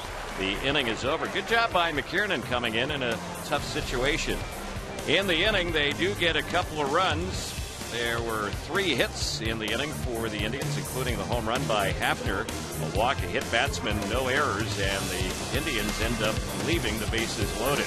The bottom of the 4th is coming up. 5-2 Angels on the Angels Baseball Network and Diablo Vision on Fox Sports West.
Fans, Welk Resorts and Angels Radio AM 830 have teamed up to bring you the official AM 830 fan club. Get AM 830 event and team news and updates all season long. Log on to am830fanclub.com. That's am830fanclub.com.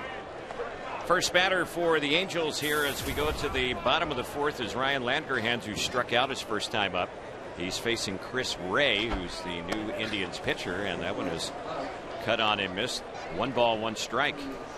Teammates for parts of last season as Ray was with the Seattle Mariners, but at one time a promising closer. Ray saved 33 games for the Orioles back in 2006. There's a pitch in there for a strike. The injuries took a toll. Ray appearing in his 4th game this spring for the Indians, and he's been knocked around. He's had some trouble with the home run ball. He's given up 3 of them already this spring in 3 innings. ERA is 15.00 as the pitch evens up the count 2-2. Here's the next delivery, and that one is low, and it's a full count. 3 balls, 2 strikes.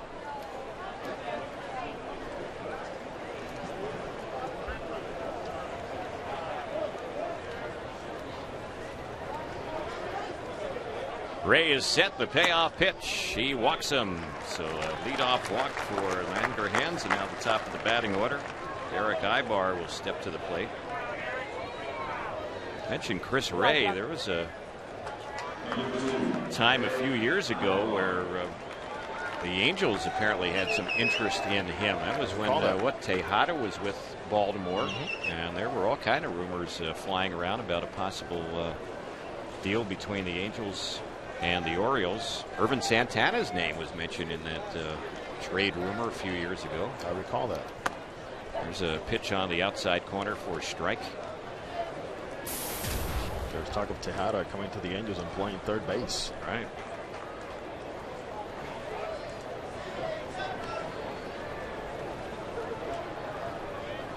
Chris Ray last year with Seattle had a 3-2 record, no saves, 29 relief appearances. The pitch, it's popped in the air into shallow left field, long run in and under, and battling the sun is Freddie Lewis to make the grab, and then a toss over to first base. Having the hustle back was Langerhans.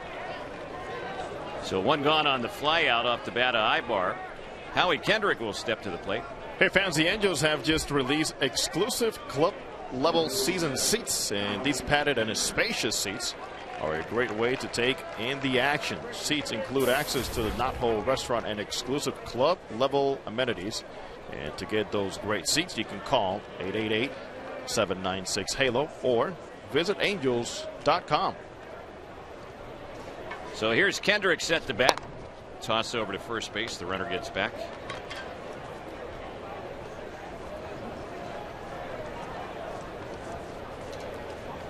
Howie so far today, he's been up twice with a pair of hits. He's doubled, scored a run. He's also had a single.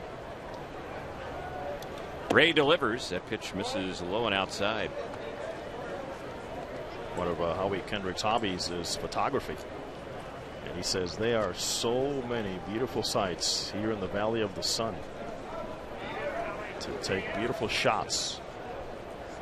So he and C.J. Wilson, an instant connection with that hobby.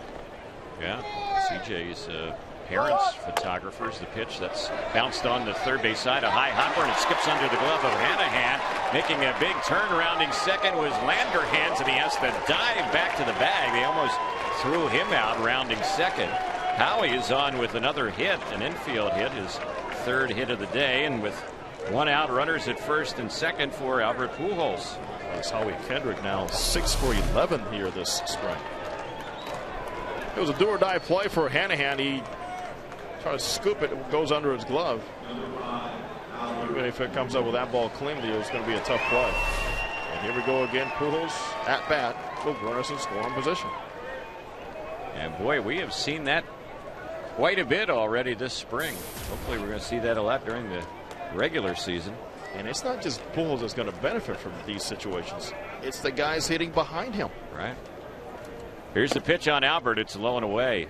You know, there's talk, of course, of the best protection for Pujols being a healthy Kendrys Morales. But don't forget about Torrey Hunter. He could be the biggest beneficiary of this whole thing. Next pitch, there's one ripped by the third baseman Hanahan and threw into left field. Being waved around is Langerhans. The Angels will have runners at the corners. It's an RBI hit for Pujols, his first hit and second RBI of the game, and the Angels add on. It's now 6-2. All right, so before the game, I told you something that Albert told me he was going to do today. You know what that was? I can tell you now. He says, I'm going to turn on the ball today. He said, I'm going to turn on the ball. I feel a little locked up sometimes on my hips. And there it was. That ball was ripped right up the third base side. Hanahan's a good defender, but he just couldn't quite nab that one. It was out of his reach. Tight to the line, pretty tight to the line. Here's Torrey batting now with runners at the corners. The pitch. He looks that one over. It's in there for a strike. So the Angels have scored in 3 of the first 4 innings, have a 4-run lead and a chance to get more. A hit means another run right here. This could be a monster year for Torrey Hunter, who could become a free agent. Torrey rips the ball off the glove of the pitcher. It caroms over to Hanahan. His throw to first is in time to get Hunter, but Kendrick will score. Torrey will get an RBI on the ground out, and now it's 7-2 Angels. That'll go down as a 1-5-3 ground out. Torrey's second RBI of the game. Again, staying with that same approach. That ball was heading towards center field. Vernon Wells will bat. He's driven in a run today, although 0 for 2 officially. Angels have used a walk and a couple of hits to put 2 on the board here in this inning against Ray. And the pitch on its way. That one is a pitch in there for a strike. Angels starter Garrett Richards. Yeah, it could be a fun summer at the Big A if this continues. Richards now, Of course, it's not going to continue on an everyday basis, but more consistency will be welcome. Yeah, you just got to think, and especially if Morales can be a producer for the Angels, that the Angels are going to be so much better offensively than a year ago. Another thing that was lacking also, was productive outs. Situational hitting. Here's Wells lining one into left field. That's going to drop in for a base hit. Being waved around and coming home is Albert. He'll score. Vernon Wells has his second RBI of the day, and the Angels just keep scoring runs. It's now 8-2. No stop in this Angels offense. Keep in mind, this team came into this ballgame batting .322 collectively. And that is already 10 hits in 3 2/3 innings here this afternoon. So Trumbo will be the next batter. The Angels last season ranked in the bottom half in the majors in scoring runs, as Trumbo swings and misses the first pitch. It's just remarkable how Mike Scioscia was able to keep this team afloat up until the last week of the season. Right. Credit to the players for what they did. Angels finished last year 10 games over 500. And that pitch a little bit low. 1 ball, 1 strike. Then came that month of September, Terry, when we were going, wait a minute, okay, the West might be over soon, but look what's happening in Boston. The Angels are alive. Yeah, because the Red Sox were collapsing, so the Angels were getting in the wild card mix really into the final week of the season. Yes.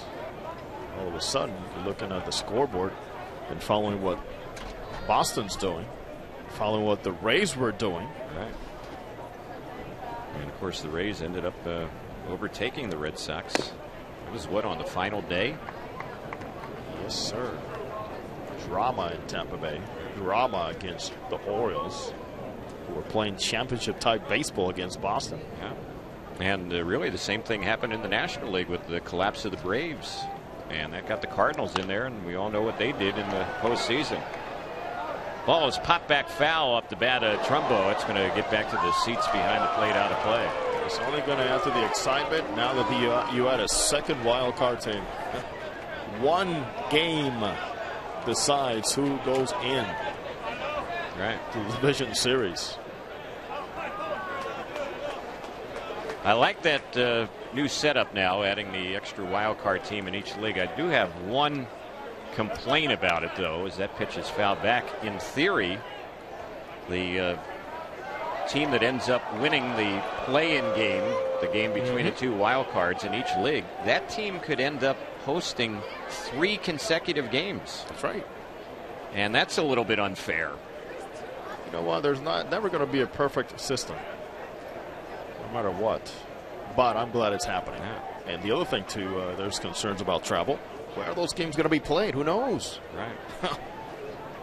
And then Major League Baseball, I guess, is going to have all-day games the final day of the regular season. Everything's been pushed up. The pitch on Trumbo, that's lined into center. That's going to fall in for a 2-out hit. The hits keep on coming. Vernon Wells will go from first to third. Trumbo has his second hit of the day. Boy, he's swinging the bat here the last couple of days like he's in midseason form. And the next batter will be Hank Conger. You know, Terry, along those lines, there's many people talking about those wild card teams maybe being at a disadvantage because they have to throw their top-of-line starter for that game. Who says a top-of-line starter is going to line up for that game? There's no design for that. Right. Who's to say the guy didn't pitch, 2 days ago? Well, you can't use him, and he's getting ready maybe to start the bigger series if you win. Yeah, there's no guarantee. Yeah. I mean, ideally, you'd like to have your number one start that wild card play-in game. 1-0 delivery, a big cut and a miss by Hank Conger on that pitch. He was swinging for the fences there. 1-1 the count. Especially if you're fighting all the way through the end, in that last week, you're going to end up lining up your pitching. So maybe your top starter will see more action in the last 10 days than anybody else. So who's to say he's going to be available for that do or die game? Right. Conger took another big cut and missed the pitch, so he's in the hole 1-2. Been a 3-run inning for the Angels. It's a 6-run lead here. And the next pitch, that's smacked foul over by the Angels dugout, and that one landed in the dugout as it turned out. How did that ball make it through that netting? I don't know. It must have skipped. Must have been a little hole in the netting there.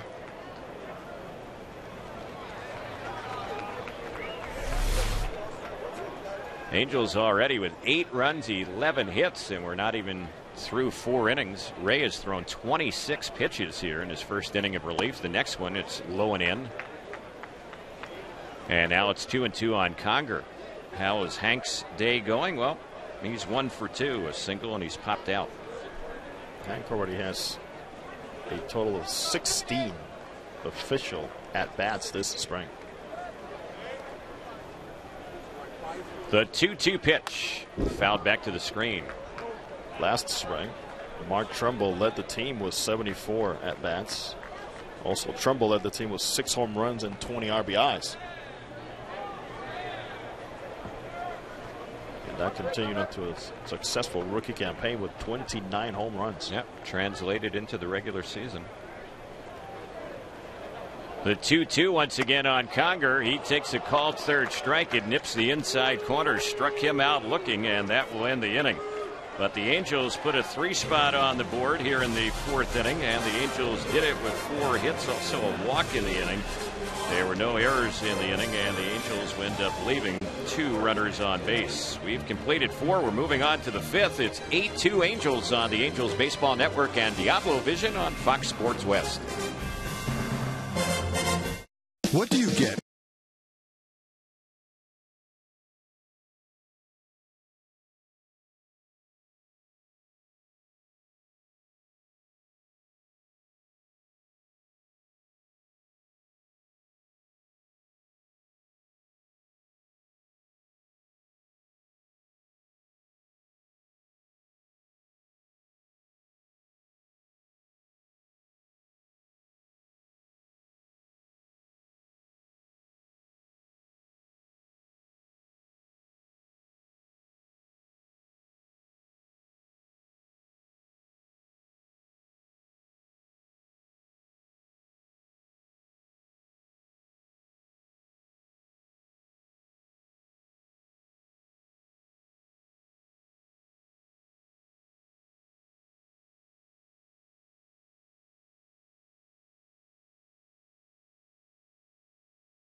As we move to the 5th inning, Jordan Walden will take over in relief for the Angels. This will be his 2nd appearance this spring. He replaces Eddie McKiernan.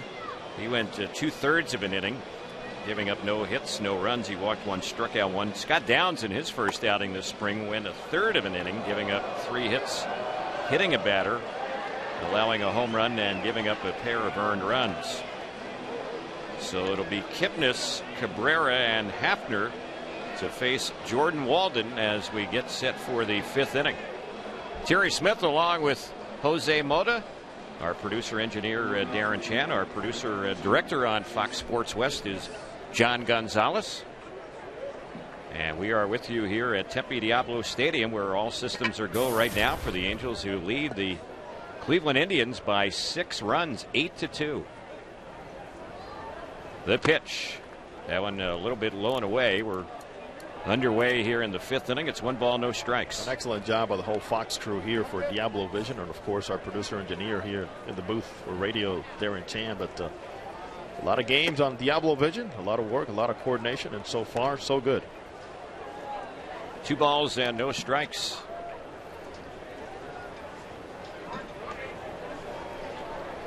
Walden is ready, facing the left-handed hitting Kipnis, and he takes that one for a called strike. It's a 2-2 tie now in Goodyear. Angels split squad over playing against the Cincinnati Reds. Here's the next pitch. A broken bat pop out towards short, just out of the reach of Ibar. He was back on the outfield grass trying to track that one down, but just out of his reach. So Kipnis has a single. He was robbed of a hit his first time up by Howie Kendrick, so he gets one there, and now Asdrubal Cabrera will bat. Gave Ibar about 2 weeks. He'll make that play. Actually, did not see it very well off the end of the bat because the route that he took was like a curving route, not getting around that ball. Here's the pitch on Cabrera, and he fouls that one off on the left side out of play. Asdrubal Cabrera last season was the first Indian shortstop to start an all-star game since Hall of Famer Lou Boudreau 63 years earlier in 1948. A lot to say about how good his year was. Asdrubal used to be a guy that would choke up on the bat a lot. I mean, choke up to the point where it's like 3 or 4 inches until Orlando Cabrera came into camp last year, and during batting practice at early spring training last year said, just go all the way down. And here he lifts one in the air into right field. Long run for Torrey Hunter. He's out by the wall, and Torrey will make the catch right near the wall in deep right center on the warning track. A long out right there, and Kipnis holding at first base, 1 away. And because Orlando Cabrera is saying that, well, Asdrubal turned it on and had a great power year. Became an all-star, made some great plays defensively. He was a human highlight film at shortstop. So as Terry Smith will say, Asdrubal was a good listener. He was a good listener. And it always pays to be a good listener, Jose. Absolutely. There goes the runner. The pitch, that is a pitch inside, and the throw to second, and it's late. That'll be a stolen base. So Kipnis steals second on Walden. Well, Jordan Walden, like many closers, he doesn't necessarily control the running game out there. He allowed 13 stolen bases last year. Still had one of the best moves to finish off a game. Here's the pitch. That one is chopped foul over on the left side. Game against the Yankees. Man at first and third, and he pulled off a beautifully executed first and third move to catch Curtis Granderson at first base with Mark Teixeira hitting. Yep. Those end of ball game. You might see one of those a year work at the fake throw to third, and you get the runner faked out over at first base as many times as you see that happen. But if it does work and get you out of trouble, it can be a big play. Hafner batting. Here's the next pitch. He takes a cut at that one and misses it. You know, there are teams there, for the reasons you say, don't even use it. They don't bother. They're like, well, we're going to waste that if it doesn't work. Right. Different philosophies. We're in different organizations. Just like a lot of teams don't let their left-handed pitchers have a step-off move to first base because of the injury exposure. Walden in front on Hafner. The next delivery, the 2-strike pitch, that's outside. That was a changeup. He is trying to work on that pitch here in spring training. He threw a few last season. The strange thing was to see a changeup coming in at 88, 89. And of course, that's because Walden can hit triple digits with his fastball once in a while. The 2-2 on Hafner. A little low. Pretty close pitch right there. The count 3-2.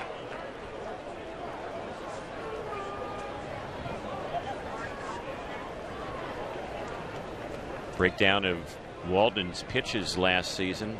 81% of them were fastballs, 16% sliders, 3% of his pitches were changeups. He threw over 1,000 pitches last year. There's one hit high in the air into center field. Vernon Wells is battling the sun out there. He'll make the catch. Tagging is the runner at second base, and moving on to third on that flyout will be Kipnis. So they have a runner at third with 2 outs. Spilborghs will be the next batter. Like that, he repeated the changeup, and he did it against a very dangerous Travis Happer, who had connected for a home run. But here's a release on that changeup. If you're watching on Diablo Vision, good action, good arm action, great arm speed, and got him to hit it off the end of the bat. Very well done. So now we'll see if he can get the out and prevent that runner from coming in. Pitch on Spilborghs. That's a little bit outside for a ball. 1-0. To tell you now, the Angels have surrounded Walden with not only his good friend and confidant Scott Downs, but Jason Isringhausen, who we still haven't seen pitch, Troy Hawkins. So there's a comfort level in knowing that, first of all, for the Angels, they have experience in the back end of that bullpen from guys that can come in and save a game if needed, but also for more experience to listen to for Jordan Walden, who needs to be a good listener.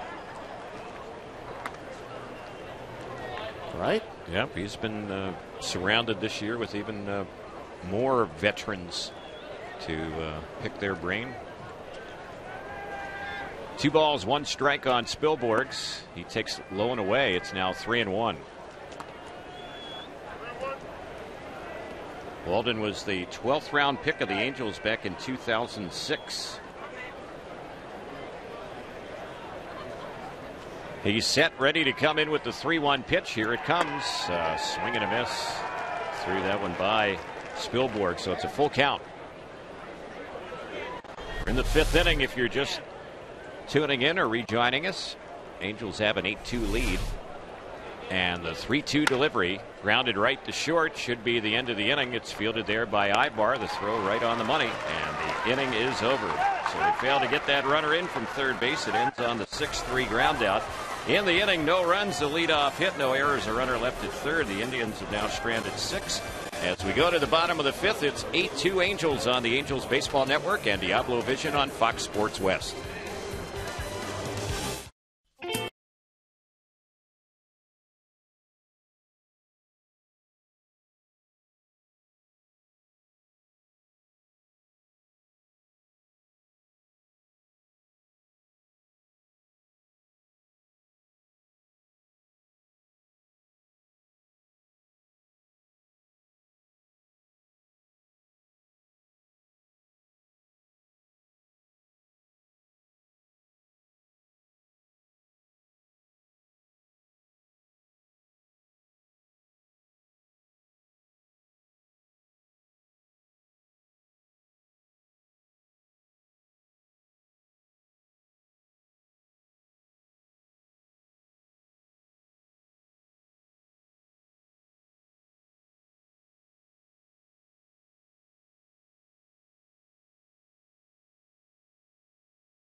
Fans, don't forget the 2nd annual Angels 5K and Fun Run will take place April the 22nd. Participants will run and walk on a baseball-themed course that goes through Angel Stadium and finishes at FanFest. All participants receive a commemorative shirt and a voucher for a future Angels game.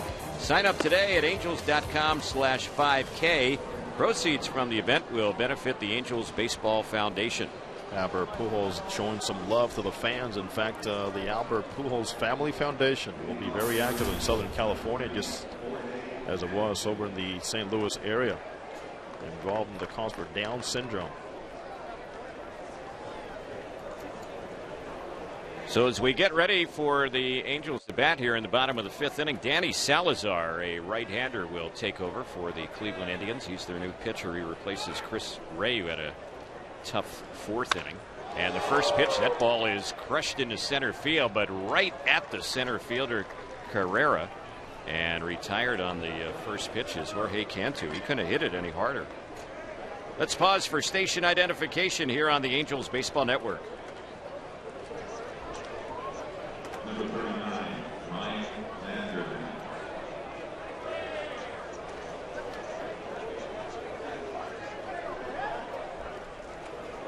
Ryan Langerhans will be the next batter for the Angels. He's had a walk and a strikeout today. He's also scored a run. Left-handed hitter takes that one low from Salazar. 1 ball, no strikes.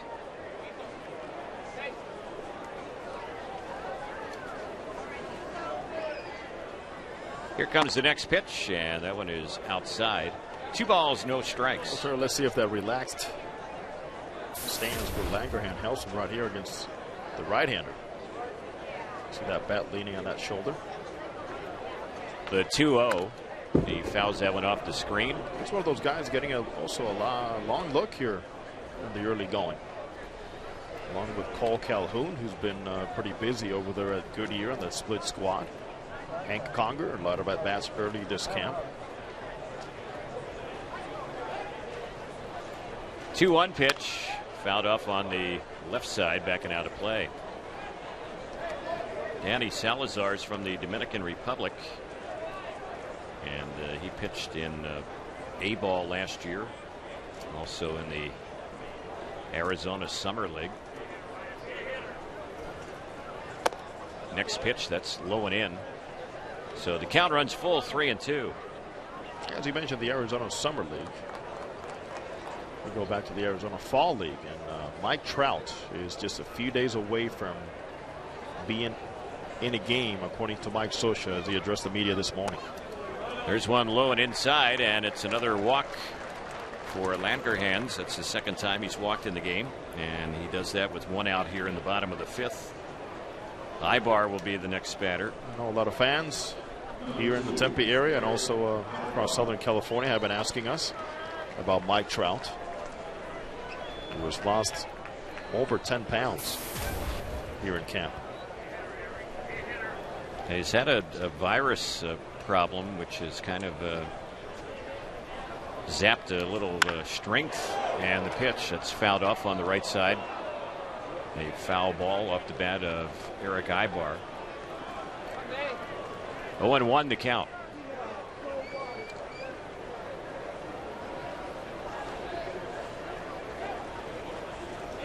And Mike Scioscia also made it very clear that when Trout is playing, just look for him to be all over the outfield positions, not just in one place.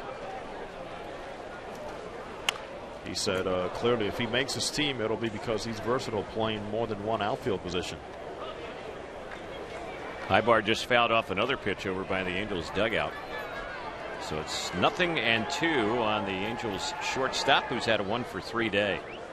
Ibar's had 7 hits already this spring. You know what happens here in a few days? The beauty of minor league spring training games. Right. That's a luxury for the big league team.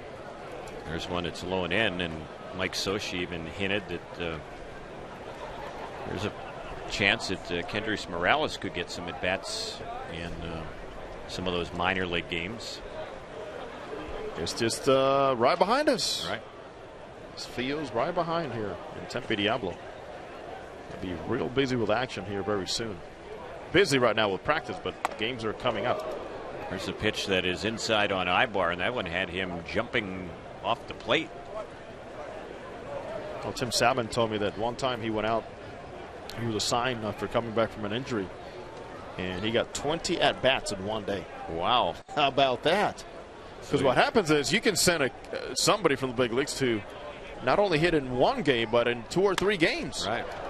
Well, they have all those fields down there, so you can jump around from one field to the other. You have the AAA team playing in spring training game, AA club, the A club, and then you have inter squads also at the same time because there's so many bodies, and you can lead off for 3 teams at the same time, or more. And the way those fields are positioned, you can easily get from one to the other. Just a quick little jaunt from one field to the other. 2-2. Fouled off again over by Howie Kendrick waiting on deck. So Ibar is battling here against Danny Salazar. He's the 3rd pitcher for Cleveland, and the Angels roughed up the first 2. Huff giving up 5 runs, 4 earned in 3 innings, and Ray giving up 3 runs, all earned in 1 inning.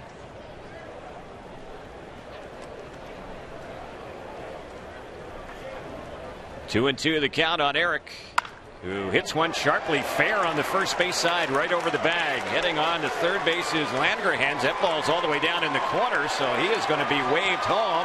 And hustling into third base, getting there without even a throw. A stand-up RBI triple for Ibar, and now it's 9-2. Angels bats are sizzling. Not just the bats, but so opportune they have been because of 3 walks issued so far by the Indians. All 3 have come around.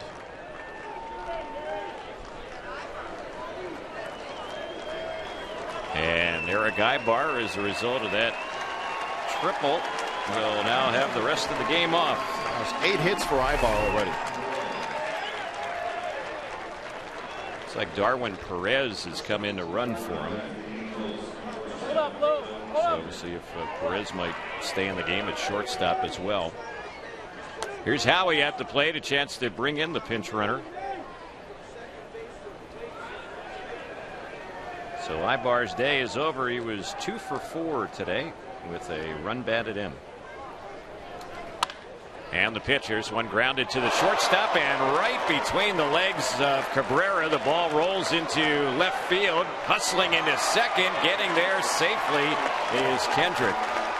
Boy, Howie's motor has been churning today. That's a couple of real good hustle plays for Kendrick in this ball game. The Angels get another run on the board. And now Howie is going to leave for a pinch runner. Well, there's no secret his legs are feeling pretty good, and he has been taking chances on the base pass, even against the advice of Alfredo Griffin, the first base coach. Got to do that in spring training. Feel good, you go for it. Because there are going to be some days in spring training and during the season that you're not going to have that extra hop on you. So the Angels have a 10-2 lead. Taylor Lindsay is the pinch runner. We'll see if they end up giving Kendrick an RBI on that one. I think they will, even though it was clearly a ball misplayed by Cabrera. They're giving up the run no matter what, even if it's an out. So it's 10-2 Angels. The scoreboard says 11-2, but they're off by a run right now. Spring training can kind of work out the kinks a little bit. They need it too. That's right. It's like we need it. We talk about the umpires needing it. Sure. Let the scoreboard operators do the same thing, all right? Don't be too hard now, Terry. Just a matter of time, though, of making the adjustment. It's still saying 11-2. Albert Pujols at the plate.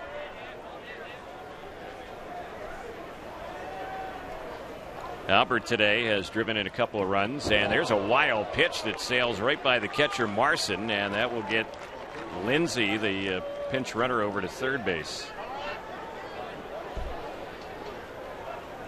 Lindsay will probably stay in the ball game for Howie at second base as well.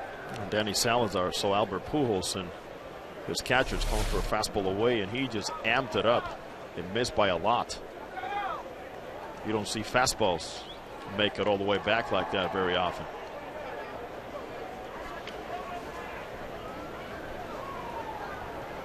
Here comes the next pitch. That one is a pitch that's in there for a strike. Scoreboard now has the score as 18-2, Jose. So it's inching forward for some reason. Hey, We'll take a 16-run lead. It could be 18-2 before it's over. Who knows? Here's the pitch, lifted in the air into shallow center field. Let's see who's going to make the call on this one. It'll be the shortstop. No tag by Lindsay, the runner at third. It just wasn't hit deep enough. So Albert is retired on that mile-high pop to short. And that'll be the second out. You know, you see a third base coach, and many people just say, yeah, he sends him, he gives signs, he tells the guy when to stop. But Dino Ebel did a fine job coming down that line to make sure Lindsay saw him, squared up with the shoulders to let him know, don't go. You're just going to bluff. There's so much verbally going on, but a lot of visuals at third base that really helped the base runner. So still the runner at third with 2 outs. And at the plate for the Angels is Torrey. Hunter in the game, a couple of RBIs. He's 1 for 3. He's also scored a run.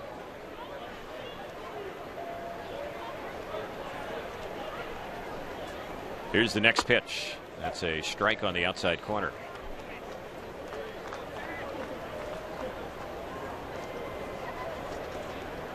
(10-2) Angels. Bottom of the 5th. The Angels have scored runs in 4 of the 5 innings today. And already with 12 hits. Next pitch. That one is low. If Torrey keeps the inning alive, waiting on deck is Vernon Wells. A hit would mean another run.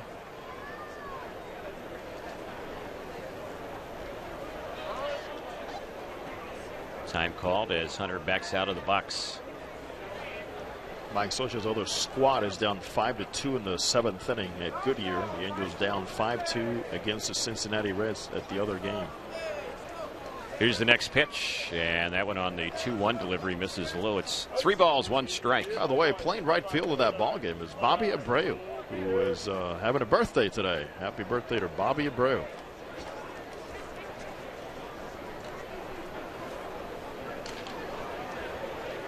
Bobby Abreu today turns what, to 38 years old? That sound right? He doesn't think so. Yeah, 38. 3 balls, 2 strikes.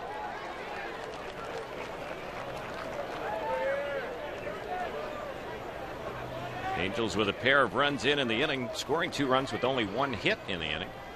They count full. Runner at third, 2 outs the pitch. Torrey takes a low and outside. That's ball 4. So he's aboard, and Vernon Wells will bat. And now we might have something going pitching wise, as Dave Miller, who was the bullpen coach and acting pitching coach here today with the Indians playing a split squad. He is out to the mound, and we'll see what they do as far as Salazar. They're going to stay with him. They've had action in the bullpen, but no pitching change. Matt Long has come into the game to pinch run for Torrey Hunter. So Long will likely stay in the game in the outfield as well for the Angels. So Mike Scioscia is starting to lift some of the regulars. Ibar and Kendrick have been pulled here in the inning. Now Hunter. Second walk issued in the inning by Salazar. He retired the first batter, but since then has had a lot of trouble. Of course, the error didn't help him in the inning as well.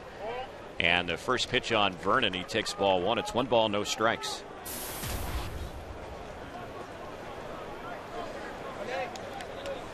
Wells is 1 for 3 today with 2 RBIs.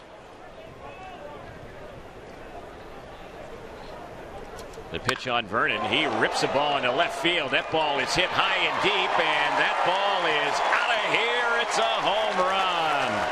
A line drive 3-run homer for Vernon Wells. The Angels now have a 13-2 lead. A rocket out of this ballpark. And with all the good approach, all the great batting practice, a refined shorter swing for Vernon Wells, paying some early dividends here in spring training. Really no doubter. So Vernon Wells with a 5 RBI day right now. We're only in the bottom of the 5th inning. Boy, that's good to see. Talk about quick and short to the ball. Here's Trumbo at the plate. He takes that pitch for ball 1. It's 1 ball, no strikes.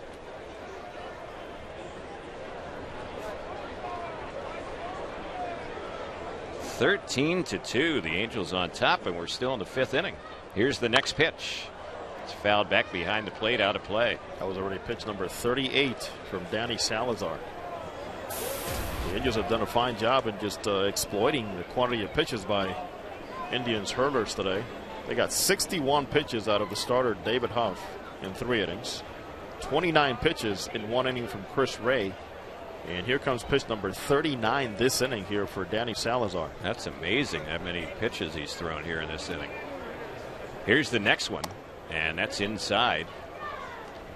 So he's going to have at least a 40-pitch inning here.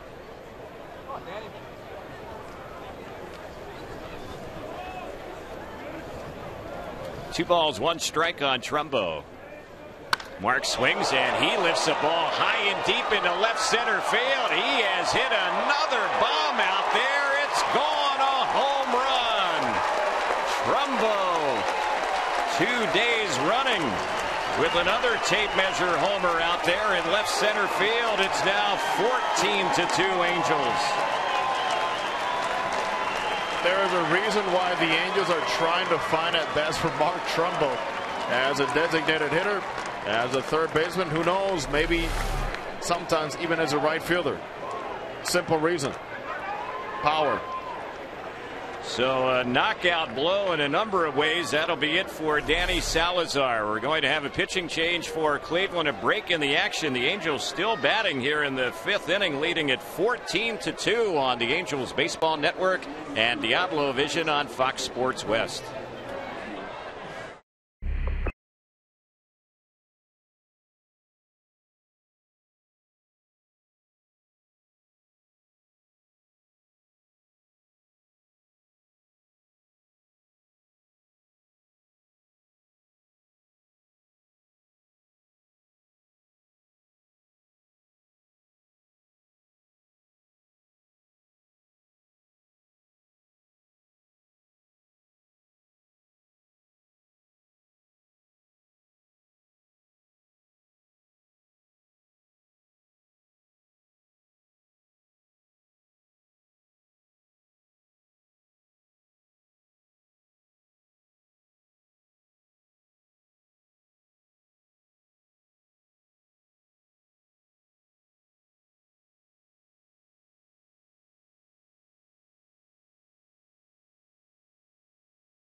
We get ready to move to more action here in the bottom of the 5th inning. The Angels are up 14-2. Hank Conger, the 9th batter in the inning.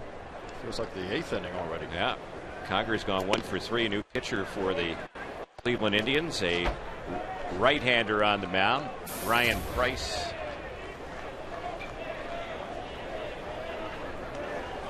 Price is wearing number 91. And the next delivery, that one is low and in. It's now 2 balls, no strikes.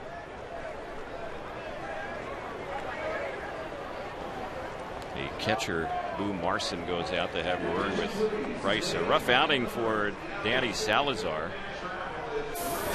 as he gave up 6 runs but only 2 earned in his 2/3 innings of work. He did give up a pair of home runs. He also walked a pair of batters. Price is set, and the next pitch. That one is swung on and missed. Yeah, that's why you bring backup pitching to those trips. Yeah. A lot of minor leaguers like that trip, get on the bus. A lot of times they don't pitch, but for days like this, they will see some action. Still a lot of game left here. Counts 3 balls and 1 strike.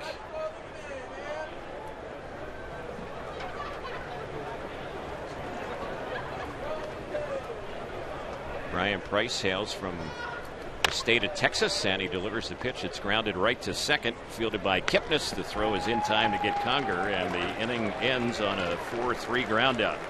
But a big inning for the Angels, who score 6 times, doing it with only 3 hits. The Angels had 2 homers and a triple in the inning, a couple of walks in the inning, also an error, and no one left on base. We're headed to the 6th inning. It's all Angels today in Tempe, leading 14-2 on the Angels Baseball Network and Diablo Vision on Fox Sports West.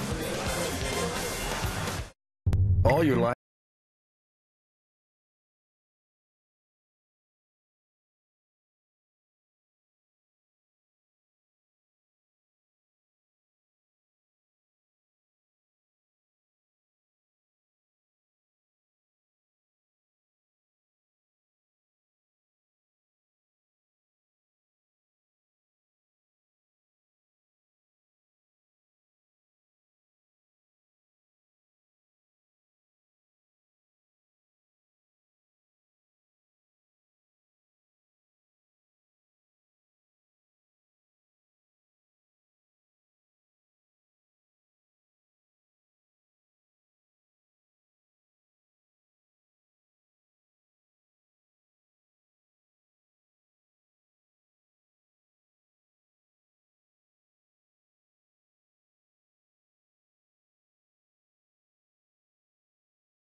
A lot of changes defensively for the Angels as we move to the 6th inning here in Tempe. We'll fill you in on the moves in just a moment. The new pitcher is Eric Hurley, so he replaces Jordan Walden, who pitched scoreless top of the 5th inning. Walden gave up a hit, did not walk or strike out anyone. And Eric Hurley, who signed with the Angels during the offseason, former Texas Rangers pitcher, gets ready to work. His first pitch, that one is a little bit inside on Matt Laporta for a ball. The count 1 ball, no strikes. Second appearance for Hurley, right-hander. A couple of innings, 2 hits, a couple of walks, and 2 strikeouts, 2 for Hurley. 1 hit, 2 walks, 2 strikeouts. Pitched himself out of trouble his first time out. Here's the 1-0. That one is low and outside. 2-0 the count. Frazier Hall, a young player up from minor league camp, is the new Angel first baseman. Taylor Lindsay stays in the game at second base. He came in a pinch run for Howie in the bottom of the 5th inning. Darwin Perez, who came in as a pinch runner for Eric Ibar, replaces Ibar at short. There's a swing and a miss, and the count 2 balls and 1 strike. Matt Long, who came in a pinch run for Torrey Hunter in the bottom of the 5th inning, is now in right field. Torrey, and the new center fielder is Travis Witherspoon up from minor league camp today. Here's the next pitch, and on the 2-1, that one is swung on and missed. So Laporta has the count go even on him. It's 2-2. First baseman Frazier Hall, impressive numbers at Orem last year. 355, 9 home runs, and 46 RBIs. He was a 16th round pick in last June's free agent draft. Here's a high fly ball that's lifted off the bat of Laporta into right field. Waiting for it is Long. He's under. He'll squeeze it. And that is the first out. Terry, an Orem team that keeps producing and producing young players for the Angels in that system. Longtime manager there, Tom Kochman. So Freddie Lewis will be the next batter. Eric Hurley, who's pitching, is a former first-round pick of the Texas Rangers. That was back in 2004, the 30th player selected overall in that draft. First pitch on Lewis in there for a called strike.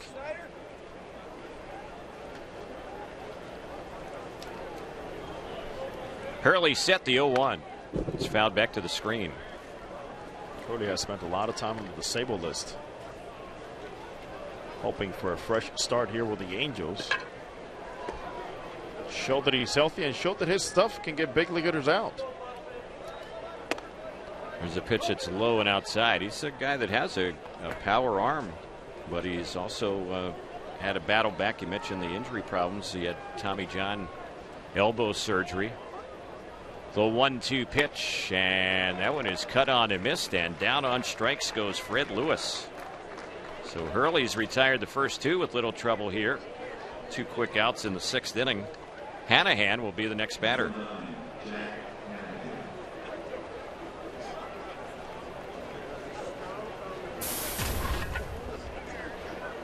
Eric Hurley, certainly a pitcher of the Angels sign, who gives the Angels some more starting pitching depth. Next pitch. That one is low and inside. Anytime I see a number 41 on the mound, I can only think of one guy. Big John.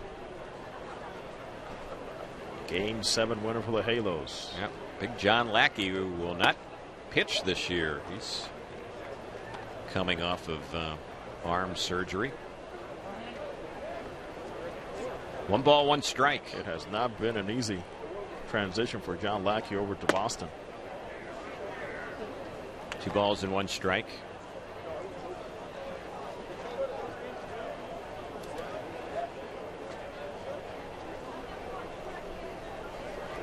Hurley delivers. That's a good fastball that's right in there for a strike. Good speed, good location, very good finish. Hanahan's grounded out a couple of times. One of the groundouts driving in a run in the 4th inning. 2-2 pitch. Popped in the air down the left side. Long run for Langerhans toward the line, and straddling the line will make the catch in foul territory. That will end the inning. So good job by Hurley. A couple of flyouts and a strikeout. He throws only 13 pitches here in the 6th. We're headed to the bottom of the 6th inning. The Angels are leading this one big time, up 14-2 on the Angels Baseball Network and Diablo Vision on Fox Sports West.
Fans, get ready for the 2012 season. Choose what games you want to see at a very affordable price. The Angels Big A plan starts at just $15 per seat. It allows you to use 10 ticket vouchers however you choose from 40 Angel home games. The plan includes promotional nights, weekends, and postseason options. Buy your plan today at angels.com/mini-plans or call 888-796-HALO.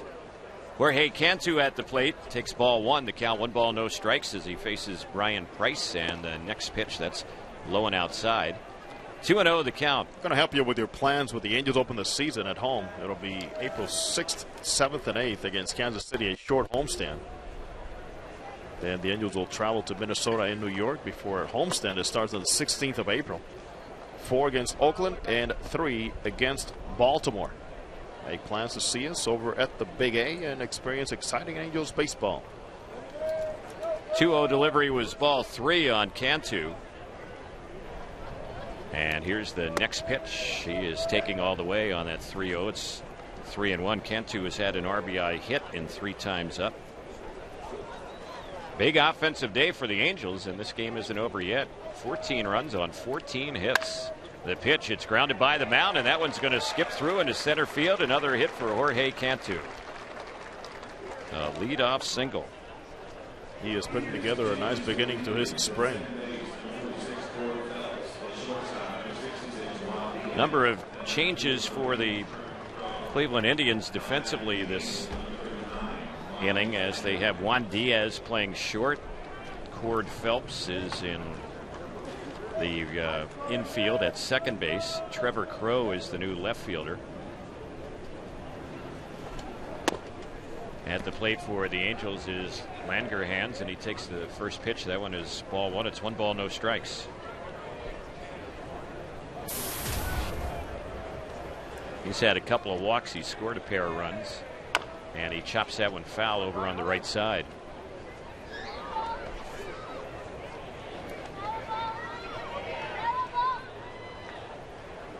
The Angels' bats have been hot today here in Tempe.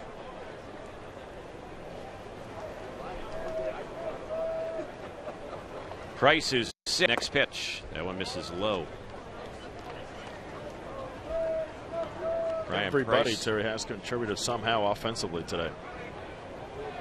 Langerhans, even though he does not have a hit, a couple of walks and 2 runs scored. Yeah.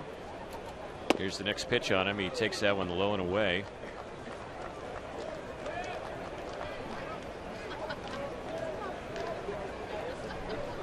Ryan Price was originally in the Red Sox organization, and he came over to the Indians in the Victor Martinez deal back in the 2009 season. That was a deal in late July that year. Justin Masterson came over to the Tribe in that trade as well. And Price had a nice season last year in Double-A at Akron, as that one is lined right up the middle. That's going to drop in for a hit. So Langerhans gets a hit. He gets in the act. That's his first hit this spring. Yes, he finally got to relax those shoulders, go right up the middle with some backspin. Tends to hook the ball a lot, and Mickey Hatcher has been working on him on getting away from the top spin and into more backspin.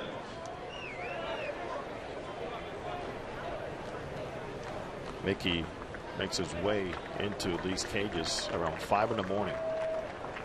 Are you here for that, to cover that, Terry? 5 in the morning. He's busy, man. He's got to be ready when these guys start filing in there. He's an early riser. He's here at 5 a.m. Angel Castillo is going to take over as the runner at first base for Langerhans, so his day is over. And Darwin Perez is the batter. He's hitting out of Ibar's spot. This is his first time up today.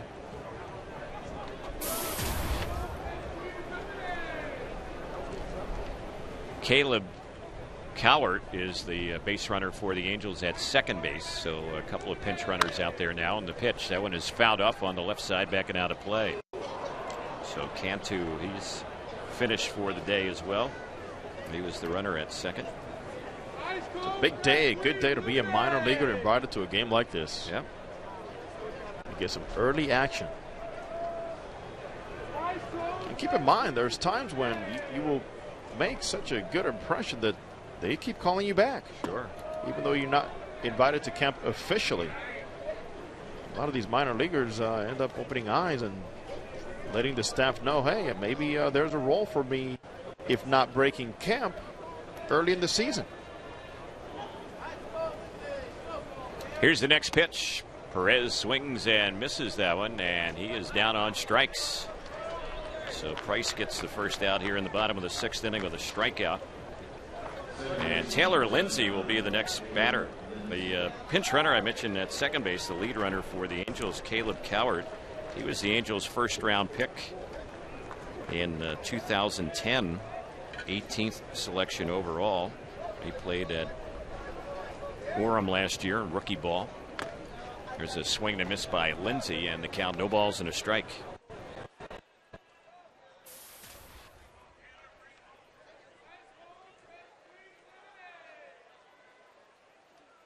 Two runners on, one out. Angels batting here in the bottom of the 6th, up by 12 runs. A one-sided ball game today for the Angels. 1 ball, 1 strike, the count on Lindsay. He's gone 4 for 5 this spring. Another young player has had a chance to show what he can do a little bit so far this spring, and he takes that pitch high and outside. 2 balls, 1 strike.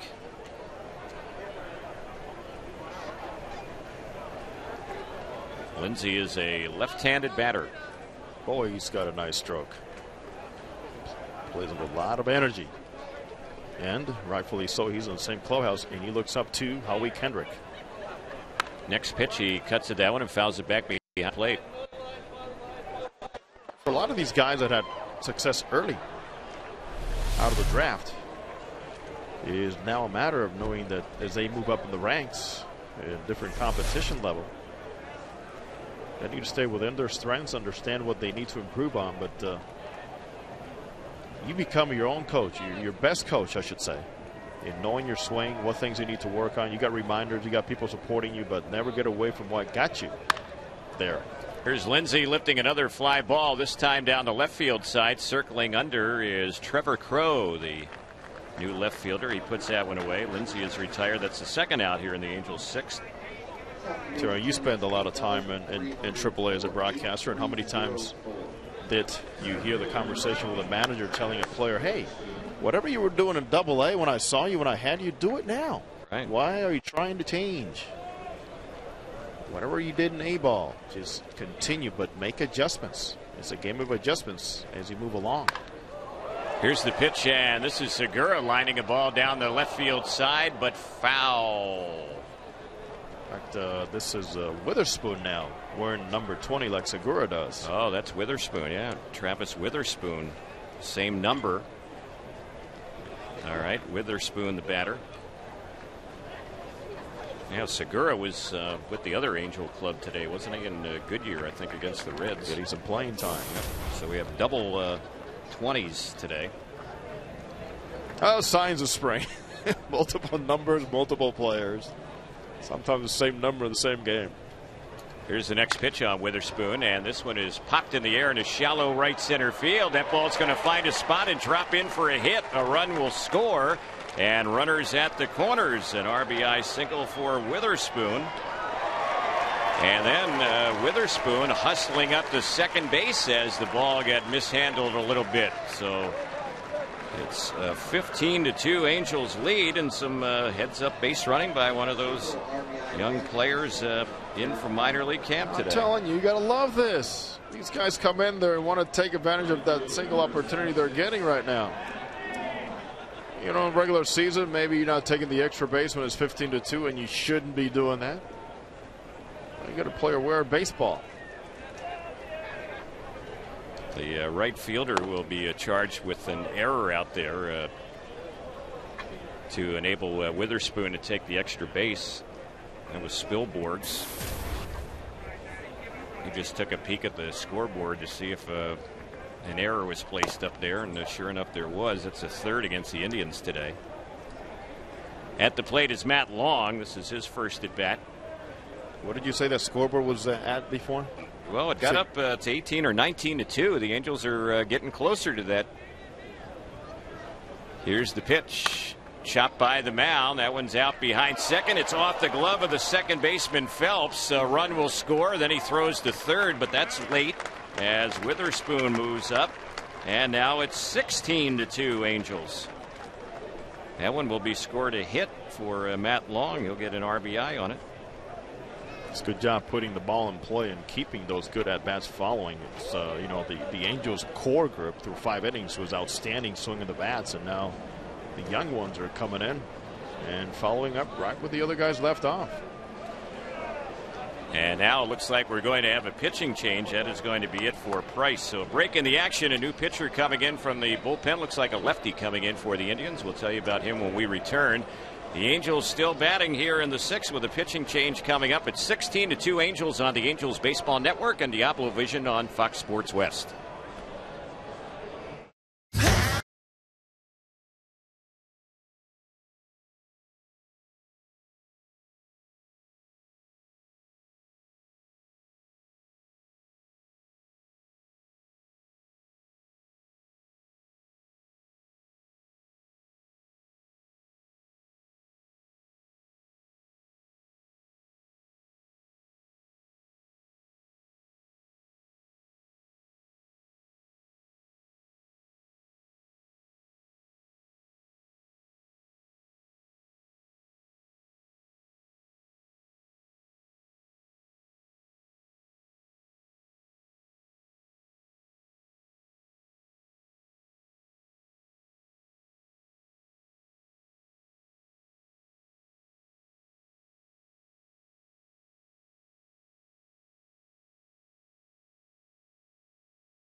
Chris Seddon will be the new pitcher. Angels saw him a few days ago, and they faced the Indians in Goodyear, left-hander.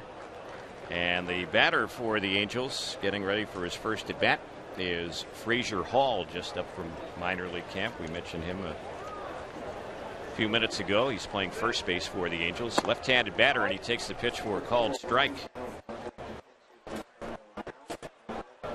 Ryan Mount, Southern California native, waiting on deck.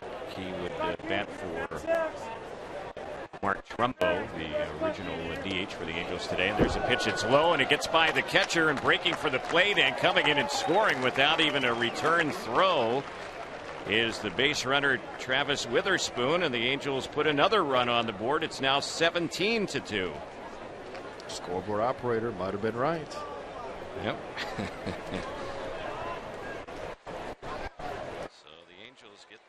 Third run in this inning. Boy, the Angels have been putting some crooked numbers on the board today. 4 in the first, 3 in the fourth, 6 in the fifth, 3 more here in the 6th inning. The Angels scored 1 run in the 2nd inning today. And keep in mind, they came into this game, as I have mentioned before, hitting .322 collectively. 18 more hits this afternoon. Seddon has the sign. Runner at second, 2 outs, and that went on Hall on that 1-2 delivery. He takes a called third strike, struck him out looking, and that will end the inning. But more runs for the Angels here in the 6th. 3 more, in fact. The Angels do it with 4 hits in the inning, no errors. wild pitch, unable to run to score. And in the inning, the Angels leave one runner on base. Seventh inning coming up, 17-2 in favor of the Angels on the Angels Baseball Network and Diablo Vision on Fox Sports West. For one.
Fans groups of 25 or more can enjoy exciting Angels baseball for as low as $6 per seat this year. When group tickets are purchased, each member will receive an Angels hat for select series.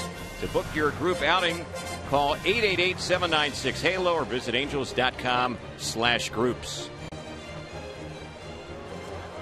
Caleb Cowart stays in the game for the Angels at third base.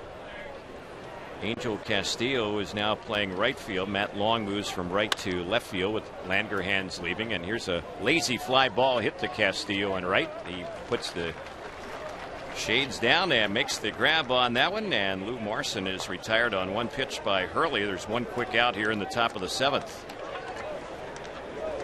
Angels have a new catcher in the ball game. Hank Conger's day is done. Jet Bandy is the new catcher for the Angels. The attendance today here at Tempe Diablo, 8,304, 8304. A little bit less than the last two games, but still a very fine turnout today. Excellent. How about a quick shout to former Angel Benji Molina, who was tuning in with his whole family here in the Gilbert, Arizona area, and sends a quick hello to all you Angels fans as the Angels celebrate their 10th anniversary.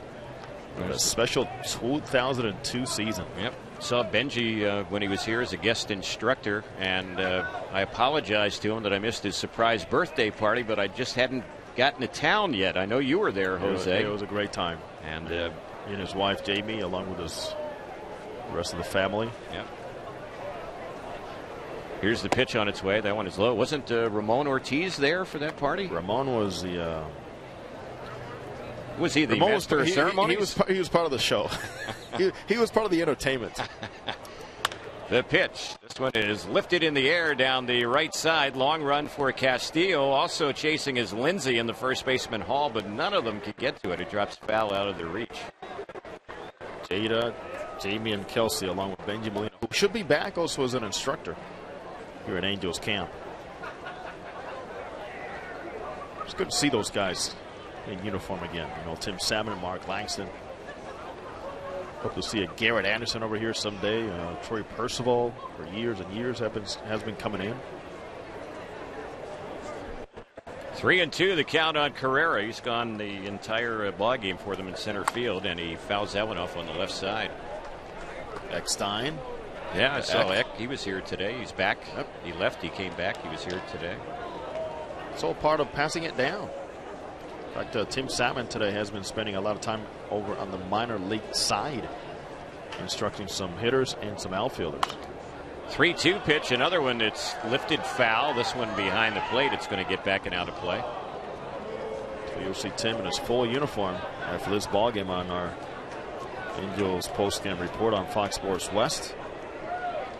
And Terry's been working on getting me a uniform too, but I don't know that.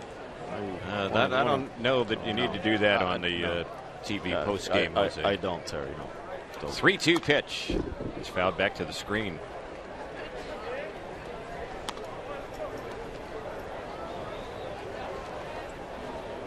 It's always nice to see some of those former Angel players now, especially the ones who have retired. You kind of wish they were still playing, but Father Time has a way of creeping in. There's a pitch on a 3-2 delivery that Carrera takes, and he is out looking. Hurley's done a nice job since coming in. He's retired all 5 in a row with a pair of strikeouts.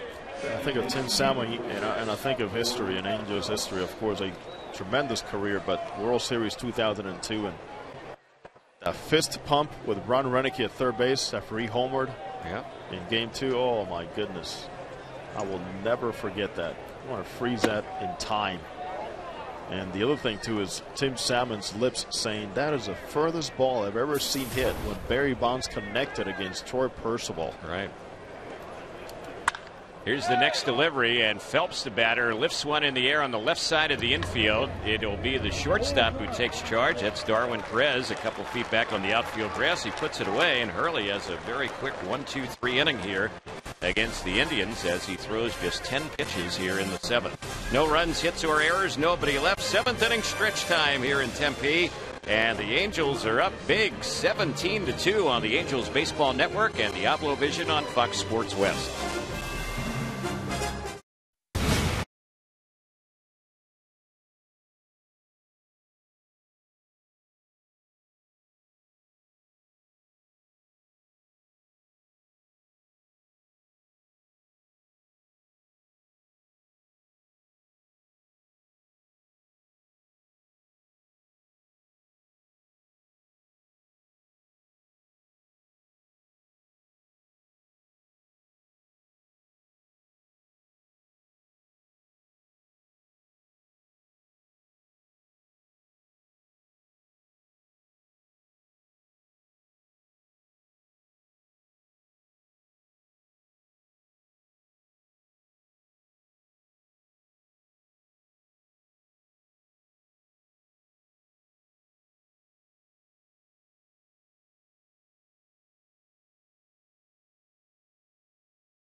Angels set to bat as we go to the bottom of the 7th inning. There's a new catcher for the Indians. Luke Carlin is behind the plate, and the batter for the Angels, batting for the first time, is Ryan Mount. Not the easiest of entrances for a catcher after sitting out for long innings. There's Mount cutting and missing an 0-1 pitch. The count on him is no balls, 2 strikes. Mount is hitting out of Mark Trumbo's spot. Trumbo had another good ball game for the Angels today. And there's a called third strike on Mount. He was taking, and he is out looking. Quick at bat right there. I'll be ready. That zone's only going to get a little bit bigger here in the latter part of the game. Those youngsters, be ready to swing the bat. Jet Bandy will bat. This is his first at bat. He's hitting out a Conger's spot. We've seen him bat a few times so far this spring. Conger went 1 for 4 today. I was mentioning Trumbo had a nice day. Mount was batting for him. And there's Bandy lining one the opposite way, and that's going to fall in. Another Angel hit. Bandy will make the turn at first base and hold there with a 1-out single. Nice job by Jet Bandy out of West Hills, California. He lives in Thousand Oaks. First year in the system was last year. Went to the University of Arizona. Hit number 19 for the Angels to go along with 17 runs and a 15-run lead. Here's Cowart batting. And this is his first time up, and he swings and misses that pitch for strike one. No balls and 1 strike. He's a switch hitter and has a good power, strong arm. He can run a little bit. He was a pitcher and an infielder in high school when the Angels drafted him. A lot of people were looking at him coming out of high school as a pitching prospect. The Angels drafted him as a third base prospect and had a solid year last year at Orem, Pioneer League. No balls and 2 strikes to count after he fouled the pitch off on the right side.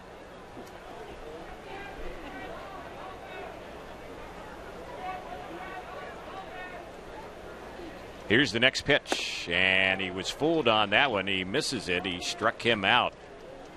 So the second strikeout in the inning for Seddon, who's had 3 strikeouts against the 4 that he's faced going back to last inning. Angel Castillo will be the batter. Well, hopefully before spring's over, we'll see some at-bats here from C.J. Cron, a young Angels prospect who got off to a terrific start. Good power numbers last year, but his season was cut short because of an injury. C.J. Cron. Cron had a couple of different surgeries as a result of some of his injury issues, and there's one that's grounded foul on the left side.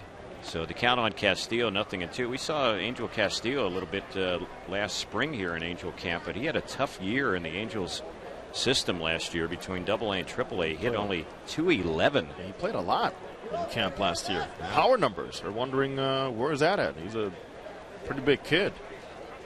Very good defensive outfielder. 0-2 pitch, and he fouls that one back behind the plate. And going back to C.J. Cron, Angels' first pick in last year's draft out of the University of Utah. What a terrific start to his career. 34 games, 143 at-bats, 13 home runs, and 41 RBIs. On base of .371 and slugging of .629. He had both shoulder surgery and knee surgery during the offseason to Cron, and there's a swing and a miss, and down on strikes goes Castillo. And the day when the Angel bats have been red hot, this inning, Seddon ends up striking out the side. So a quick inning for the Angels in the 7th. No runs, 1 hit, no errors, and 1 runner left. The 8th inning is coming up in Tempe. It's 17-2 Angels on the Angels Baseball Network and Diablo Vision on Fox Sports West. What do you get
Early or not? Yeah.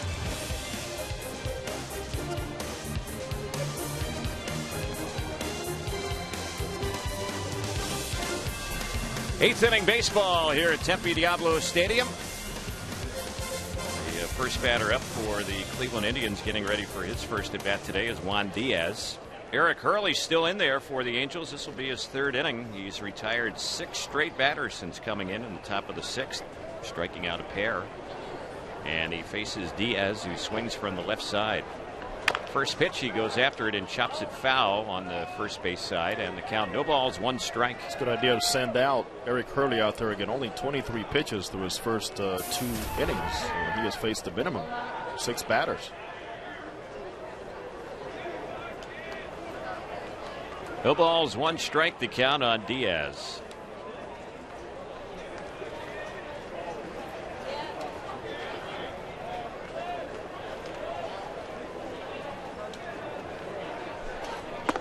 And the next pitch, that one is in there for a called strike. Hurley has been pumping in strikes. He's looked sharp today. The 0-2 pitch hit in the air and hit high and pretty deep into right center field. Let's see who's going to take charge. It looks like the center fielder, Travis Witherspoon, will make the grab on that one. Routine play, although Diaz gave it a pretty good ride. That's the first out. Let's pause for station identification right here on the Angels Baseball Network. Pinch hitter, number 71, Nick Weglars.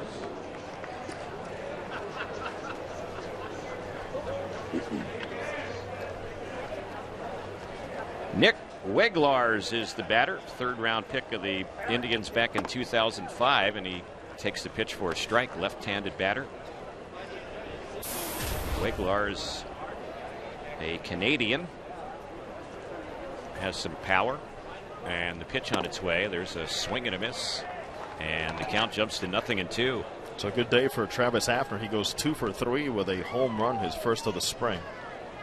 A home run and a single for Pronk. Weglars batting for him, and he takes a called 3rd strike, and that is out number 2. Gotta love that zone.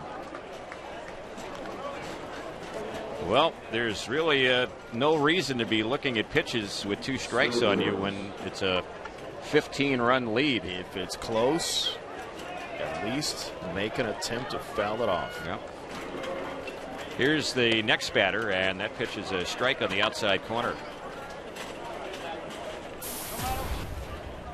Spilborg's at the plate.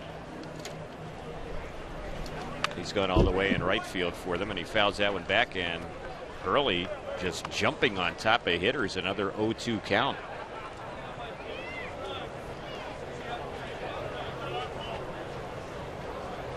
Angels have to be very pleased to see this performance by Hurley right now, and that pitch is up and in on Spilborgs. It dusts him off the plate.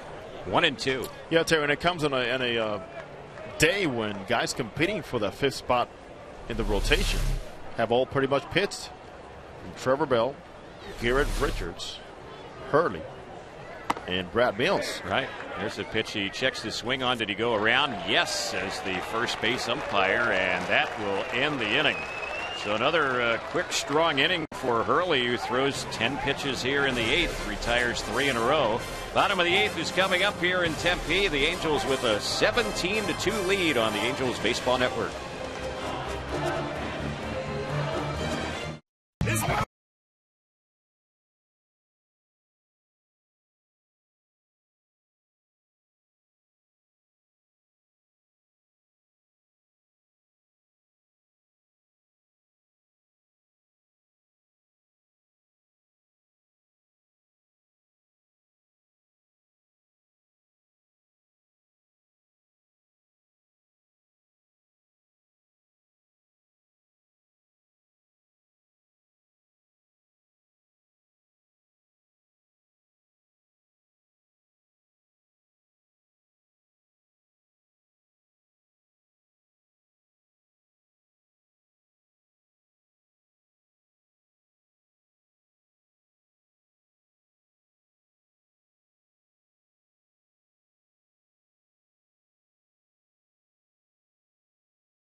Darwin Perez will lead it off for the Angels. Bottom of the 8th we go. It's 17-2 Angels, and the pitch on its way. That's right in there for a called strike.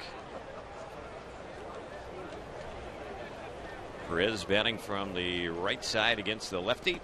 Looks that one over, and that pitch bounces in. 1 ball, 1 strike. Darwin Perez has struck out his only time up since coming into the ballgame. We'll fill you in on some scores from around the Cactus League in just a moment. We told you the Angels' other squad today lost to the Reds 5-4. The 1-1 pitch fouled off just to our right out of play. The losing pitcher in that game for the Angels today in Goodyear was Trevor Bell, and former Angel Jose Arredondo ended up being the winning pitcher in relief. Arredondo recently signed a 2-year contract with the Cincinnati Reds. Had a very good return from Tommy John surgery last year. 1 ball, 2 strikes to count. Seddon is ready, and here comes his next pitch. That is a called third strike on the outside corner. Boy, what were we saying before? If it's close, what? Well, you got to swing, but all of a sudden that strike zone is way bigger than it was earlier in the ballgame. If anything, it should make you a better 2-strike hitter. Yep. So Seddon, since he's come into the game, he's faced 6 batters and he's struck out 5 of them. Here's Taylor Lindsay at the plate. That pitch is a strike. Other scores in the Cactus League. Padres with a 6-5 lead against Arizona in the 8th inning. Royals and A's are tied at 7 in the 7th inning. There's a pitch in there for a strike, and the count now 0-2. Hosmer with a home run. Kai Hue is homered for Oakland. He used to be with Kansas City. Giants lead Seattle 7-4. That's in the 8th inning. Trayvon Robinson with a home run for the Mariners. Colorado with a 5-2 lead against the White Sox in the 7th. Dodgers beat the Cubs. They shut them out 5-0. Dodgers here tomorrow. Aaron Harang against Jared Weaver. Yep. Texas beat Cleveland, the other Indian split squad, 6-1. Looks like the Tribe, they're going to drop a pair today. And Milwaukee a 5-4 winner against Colorado. In the Grapefruit League in Florida finals, Minnesota beat the Yankees split squad 5-1. Danny Valencia home run for the Twins. Phillies split squad and Tigers split squad played to a 4-4 tie that went 10 innings. Rayburn a home run for Detroit, his 3rd this spring. The Yankees other split squad beat a Phillies split squad today 3-0. Here's the next pitch. Popped in the air into shallow right center. That's going to drop in, and that's the 20th hit of the day for the Angels. And Taylor Lindsay gets it here with 1 out in the bottom of the 8th. 20 hits today for the Halos. Could not hide that smile. Maybe somebody in the dugout said, hey, if you get that 20th one, we'll give you a bonus. The dinner's on me. Well, the guys with the large paychecks are gone, so I wonder who's on the spot right now. Maybe it's Alfredo. Maybe it's Angels athletic trainer Rick Smith. He's still on the dugout. That'd be fresh. Smitty's picking up the tab today. 1 ball, no strikes on Travis Witherspoon. That's why Smitty just hid. He's like, oh, maybe he doesn't see me now. Here's the pitch on its way. That one is low. Maybe you could suggest that to Mike Scioscia, Jose, when you go downstairs. Maybe Scioscia can arrange that. I'm sure he can. You know what? You talk about Angels history. How about Rick Smith? Yep. He has been around for quite some time, still going strong. He has experience. A fun character. Players absolutely adore him. Keeps things loose in there for them. 2-0 delivery. That one misses a little bit low. Rounding out the rest of the Grapefruit League in Florida today, it was Boston beating Baltimore 6-1. Tampa Bay beat Pittsburgh 4-3. Toronto split squad over an Atlanta split squad 9-5. Eric Hinsky had a home run, his 2nd this spring in that game. There was some rain in Florida today. It washed out the Nationals-Cardinals game, as that pitch is a strike on a 3-0. It's 3-1. And another game was a rain-shortened game between the Marlins and the Mets, and Miami won it 4-2. That game went just 5 innings. Oh, the beauty of working out in Arizona is one of those, too. You don't have to worry about the weather. as much as you have to worry about the weather in Florida. Many times it throws a wrench on your pitching plans, or guys that are in the mend of coming back from injuries. 3-1 delivery. Witherspoon fouls that one off on the right side, backing out of play. Jose mentioned tomorrow the Angels taking on the Dodgers. Tuesday, the Angels will face the Diamondbacks. Dan Herron, former D-back, will pitch against Arizona. Wednesday, the Angels will play the White Sox. Irvin Santana will start that game for the Angels. The count full on Travis Witherspoon. 3-2 delivery. He fouls that one off on the right side, backing out of play.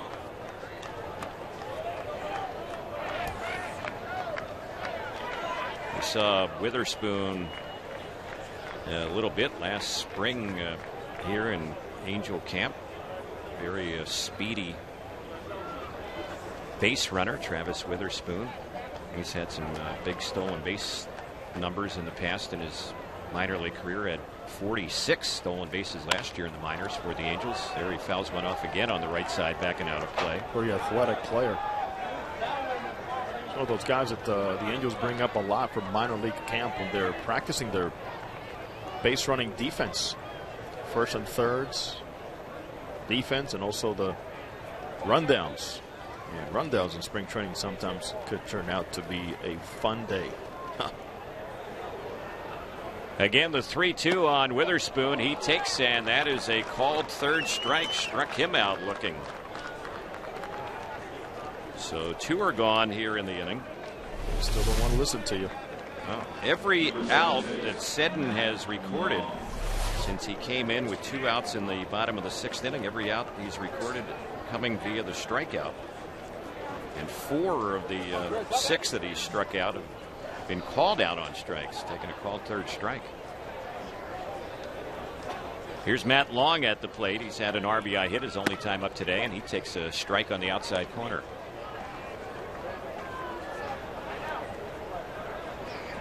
Seddon, a non-roster player in camp for Cleveland. He has prior major league experience, and he delivers. Pitch lifted in the air in a shallow left center field. Coming in hard is the center fielder, and that is Carrero. Makes the call and catch, and that'll end the inning. So the Angels are retired here in the bottom of the 8th. No runs, a hit, their 20th of the day in the inning. No errors and 1 runner left. The 9th inning coming up at 17-2 in favor of the Angels on the Angels Baseball Network and Diablo Vision on Fox Sports West. Hi,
Fans Welcome Resorts and Angels Radio AM 830 have teamed up to bring you the official AM 830 fan club. Get AM 830 event and team news and updates all season long. Log on to am830fanclub.com. That's am830fanclub.com. New pitcher for the Angels is Ryan Brasier. And the last time we saw him pitch, it was on Thursday, and he got a save against Cleveland in a game in Goodyear. No chance for a save here with a 15-run lead in the 9th inning, but the Angels are hoping he can get 3 quick outs here and wrap this thing up. So Matt Laporta will bat. He's gone all the way at first base for the Indians today. He's 2 for 3 in the game. 17 runs, 20 hits for the Angels. The Indians have 2 runs, 7 hits, and the first pitch, that one is fouled back behind the plate, 0-1. Eric Hurley was outstanding today for the Angels. He retired 9 batters in a row, struck out 4 of the 9, pitching 3 scoreless innings. Brasier in to get the final 3 outs, and that pitch is outside. It's 1-1.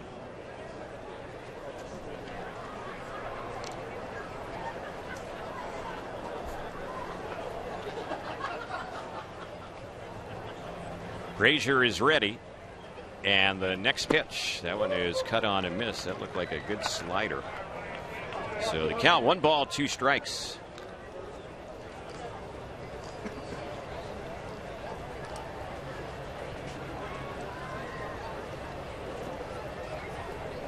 Ryan Brasier, a former high school catcher who the Angels selected in the 2007 draft.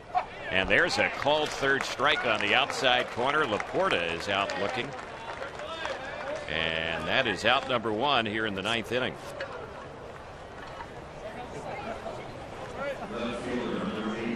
Jose is headed downstairs. Get ready for post-game duties. He'll be joined by manager Mike Scioscia at the conclusion of this game.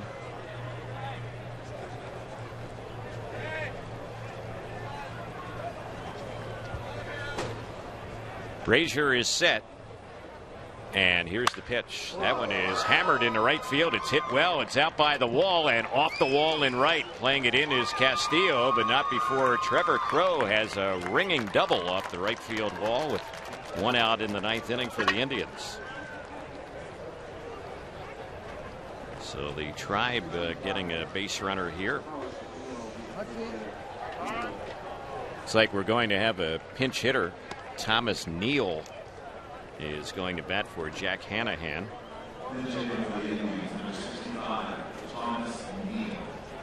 Hanahan, who leaves the game, went 0 for 3 with a run batted in. I was just checking over the last few innings of this ball game. Of the last 16 batters who have stepped up to the plate, and that's 16 looking at both teams here. 10 of the last 16 batters that have batted in this game have struck out. Here's the pitch. That's a little bit low and outside. It's 1 ball, no strikes.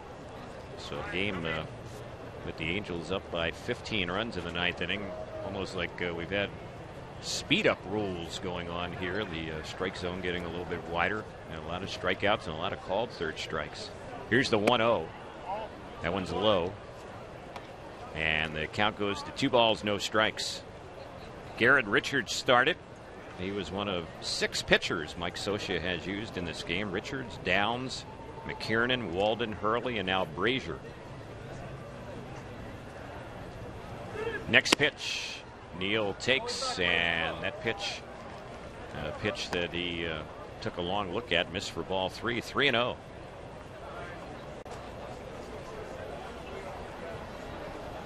Angel pitchers today have walked only 1 batter, and along the way have combined for 6 strikeouts against the Indians. Brasier behind here, 3-0, and that one's right in there for a called strike. 3-1 the count.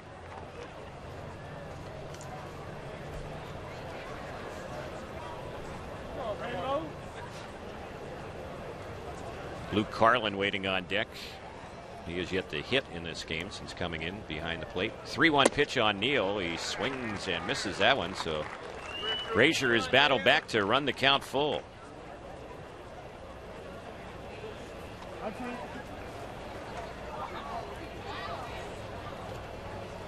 So we'll see if he can come all the way back and get Thomas Neal, who played some AAA baseball last year. He's a native of Inglewood, now lives in San Diego. One time in the Giants organization. Frazier steps up. The rubber time is called. Neal went to Poway High School, graduated in 2005. Also Riverside Junior College, Southern California native. The count full on him. Frazier ready, and the 3-2 pitch. He cracks his bat, bounces the ball to first. It's handled cleanly by Frazier Hall, and then he flips over to the pitcher Frazier, who stumbled but was able to get his foot on the bag somehow for the out. That looked like it was going to be a very easy play, and then it became a little bit of an adventure over there at first base. The toss to the pitcher, and then if you're watching on Diablo Vision, you saw how Frazier stumbled trying to find first base, accepting the throw from Frazier Hall. So a 3-1 ground out. The Angels get it done. It wasn't artistic, but they get the out. And at the plate now is Luke Carlin, batting from the left side. He takes the pitch for a strike. Indians are down to their final out in this ball game. (17-2). The Angels on top here in the ninth. And the next pitch, that one's lifted foul down the left side. It's going to get back and out of play.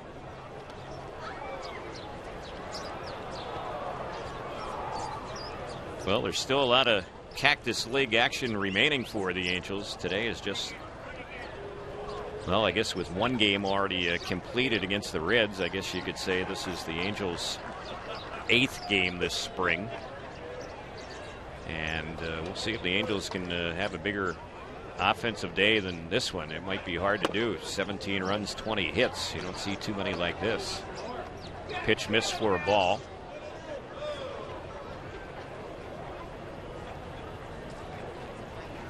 Runner at third base. 2 gone here in the ninth. Frazier trying to get the final out in this ball game. The 2-strike pitch way high with that one. He might have had a little extra on that fastball right there. He has a good arm. He'll top out around 96 miles per hour. Fans anticipating the final out.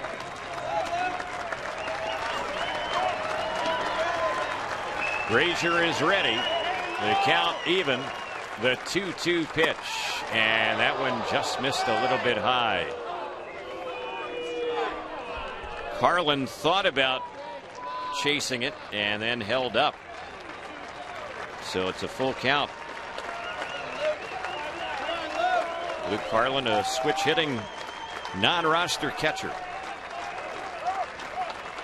And he asks for time. He steps out of the batter's box.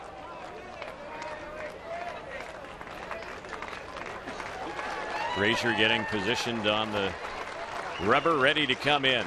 The count full, 2 outs in the ninth. The payoff pitch, and that's outside. He walked him.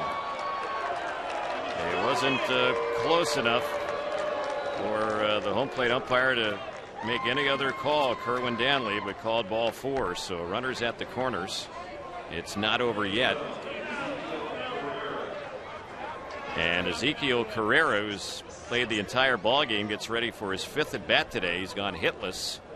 A couple of strikeouts, a ground out, and a fly out. So runners at first and third.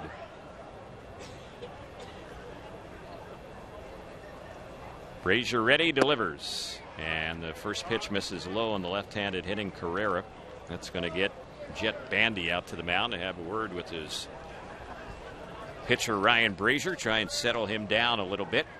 Fans, don't forget the Angels buy 2, get 2 season seats. Plan is back. Choose from 9 packages, which start as low as $8.50 per game. Don't miss a second of the action. Reserve your seats today. Call 888-796-HALO or visit angels.com/season seats. 1-0 pitch. That is a strike on the outside corner. 1-1 the count. Pretty good deal, that Angels buy 2, get 2 season seats free plan. Get tickets for as low as $8.50 a seat per game. Here's the pitch. That's a called strike, and now it's 1-2. Well, Carrera, if nothing else, should have learned his lesson the last time up. He took a called third strike in the 7th inning. He's taken a couple here. He's in the hole, 1-2. 2 outs in the 9th.